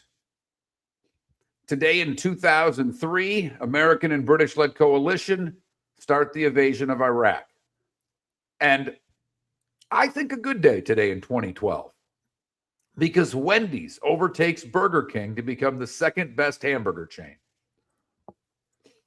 Wyatt Earp and Richie Ashburn would have celebrated birthdays today. Actress Glenn Close is 79. Bruce Willis, 71. Andy Reid is 68. Vladimir Konstantinov would have been a Hall of Famer if not for that tragic accident. He's 59. Clayton Kershaw, 38. Nico Collins, 25. And now the clear number 3 receiver in Denver, Marvin Mims, is 25. What did I miss, David? Two things. The first Oscars was telecast today. Okay. Now the Oscars have been around for 25 years, but the first time it was on television was today in 53 by NBC. I don't ever remember the Oscars not being on ABC. Even when Johnny Carson was the frequent host in the 70s and 80s, and obviously he was NBC, but I thought the Oscars was always on ABC. And today in 57, Elvis put a deposit down on Graceland. Over $100,000 was the price of Graceland. You know what they let him get away with? I saw this. I know the answer. $1,000. That's a good real estate agent right there. Man, oh man. Earned your 3%. Time to see life a little bit differently. Here's Mark Miller with the good, the bad, and the ugly. What you got, Mark? We go to Maryland for the good, where a family whose pet cat went missing 5 years ago turned up in a stranger's basement. The cat wandered away in September of 2021 and never came back. But a woman came home in February with a cat she'd found in her basement. The shelter scanned it for a microchip, identified it, and was able to get the cat back with its family. The cat really went missing from the family. The cat didn't go missing. You know what the cat did? The cat left. The cat saw a door that was open and said, I can finally get the hell out of this place. Thank goodness I can get rid of these guys.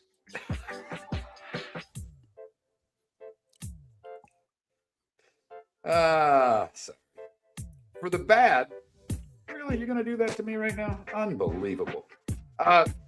We go to Florida, where a guy tried to escape from the police, and he jumped into a river to try to avoid the Volusia County Sheriff's Office. Yeah, but in Florida, he didn't get eaten by alligators or sharks or anything like that. But Chase Cruz jumped into the Halifax River, and a deputy jumped on a paddleboard to pursue him and caught Chase Cruz by using the paddleboard. That's outstanding. Can't outrun a cop in Volusia County. That's all I know. And finally, the ugly, we go to Fort Myers Beach, where a man was arrested on Monday, accused of DUI, but he added to his damages when speaking with the deputy, he got a little upset and then hit the deputy. Nothing like saying you're not drunk like punching a cop. That is the good, the bad, and the ugly on today, March the 19th. Brought to you by the Cape Coral Police Department, offering great pay, a $10,000 signing bonus, plus other jobs available, overtime opportunities aplenty. If you're looking for a new job and want to move to the Cape, go to capecops.com, capecops.com. All right. Remember, 4 channels. You have to find where True TV is. If you didn't watch the first 4 on it the last 2 nights, TBS, TNT, CBS. All right. 4 channels. Next 4 days, but really for the next 2. All right. 12:15. Ohio State TCU. That's on CBS. The Troy-Nebraska game is on True TV. Third game of the tournament, South Florida, Louisville, 1:30 on TNT. And then people are riding High Point. Think they got a shot in the 5-12. For the record, you and I don't have a single 12 winning. No, we do not. Which is not uncommon for you and is shocking for me. It's usually 1. But my philosophy is if you pick the wrong one, then you got 2 games wrong. I take all the 5s. I'm going to miss 1. I'm okay with that. So the High Point, Wisconsin game is a little before 2 o'clock on TBS. So there you have it. You need 4 channels. All right. NBA, 8 games. None of them nationally televised because all their partners are busy with this. Orlando's in Charlotte. Heat are home for the Lakers. Lakers on a roll. They've won, 8 in a row. Be interesting to see how much LeBron has in the tank because they were in Houston last night, and he's 41 years old, but obviously he wants to play. I wonder if he even plays. I know it's Miami, but it's back-to-back. I mean, I know. The Houston game was more important. It really was. I think he'll play because it's the Heat. 11 NHL games. Tampa Bay's in Vancouver. Got to get 2 points. Minus 290, David, on the road. Florida's in Edmonton. Your Wings are hosting the Canadians. Big game. Monster game. Seattle, Nashville, Utah, and Vegas. Buffalo's in San Jose. It's a bigger game for San Jose than the Sabres. Maybe the Lightning can make up some ground on Buffalo. And the Flyers are in LA against the Kings. And the Kings are fighting for that final playoff spot. So big night in the NHL if by chance the hoops aren't your thing. Columbus hosting your Rangers. That's a must win for the Blue Jackets. The Rangers stink. You got to win that game if you're going to make the playoffs if you're Columbus. Got that right. And that's 2 points, and they're 2 points out of the final playoff spot, right? So putting a lot of pressure on the Bruins and the Wings who play this weekend. And Montreal just barely ahead of Detroit with Detroit hosting Montreal. I mean, the East is crazy. There's a lot of hockey left in the East. And, Tampa and Buffalo aren't that far ahead of anyone. So there's still a lot to be determined for that matter. Neither are the Islanders or the Pens. Enjoy the madness. It starts at noon. Have a great day. We'll be back to talk about it tomorrow at 6 a.m. Mark Miller for Sleep Treatment Direct. They are helping me with sleep apnea. And by helping me, I mean curing me. No more CPAP machine. No more snoring. No more tossing. No more waking up exhausted. Their expert team got me the right treatment, fast and hassle-free. If you want to feel energized and get rid of your snoring, call Sleep Treatment Direct today. 444-1741. That's 239-444-1741. Sleep Treatment Direct. Sleep safe and sound. Let's talk the big differences between Floor Meisters and the big box store that sells flooring. Floor Meisters is family owned. They do flooring, not doors, nuts and bolts, or weed killer. They specialize in it. They know it. Floor Meisters backs their installer. So if there's ever an issue, good chance the boss, TJ, will come out and make it right. Floor Meisters prices beat the box stores every day of the week. When you think flooring, think Floor Meisters in Naples. FloorMeisters.com. Real people, real prices, real quality selection. The Floor Meisters, just keeping it real. American Paint Supplies, for nearly 30 years, is your one-stop shop for all your coating needs. If you are a designer, a contractor, a professional painter, or a weekend warrior, American Paint Supplies is the place where experts go to get expert solutions. At 6100 Shirley Street in Naples off of Pine Ridge, American Paint Supplies delivers the best solutions with the best products with the best support. Meet Gene and his team today at American Paint Supplies. Call 239-566-2700. That's 566-2700 or online at AmericanPaintSupplies.net. Some rings are beautiful. The Koi rings are unforgettable. April 17th through the 19th, Koi brings their entire collection to the Diamond District. Extraordinary engagement, breathtaking wedding bands, and Koi's newest fine jewelry for spring. Here for one unforgettable weekend. The Legend of Takori, April 17th through the 19th at the Diamond District. Hablamos Español. Visit Jason and Todd at the Diamond District. NCAA Commissioner Adam Silver will visit Lee County in April as he is recognized by the Edison Awards as their Achievement Award honoree. His recognition not only highlights his leadership within professional sports, but also his broader influence on business, technology, and social responsibility. The Edison Awards recognize thought leadership from around the globe, making Silver's visit a significant moment for Lee County. Visit EdisonAwards.com for event details and tickets. Lee County, building a better community through business, sports, and tourism. Your roof is your home's first line of defense. At Pelican Roofing of Florida, Ronnie John and their team bring years of experience to protect what matters most, your family and your business. From residential repairs to large-scale commercial roofing, we deliver honest work, fair pricing, and quality you can trust. An upgrade on your roof can lower your insurance costs. Don't wait for a leak to turn into a disaster. Call the experts at Pelican Roofing today. 1-866-9-PELICAN. That's 1-866-9-PELICAN. Online at PelicanRoofingCompany.com. CCC 1332512. This is Miller and Moulton.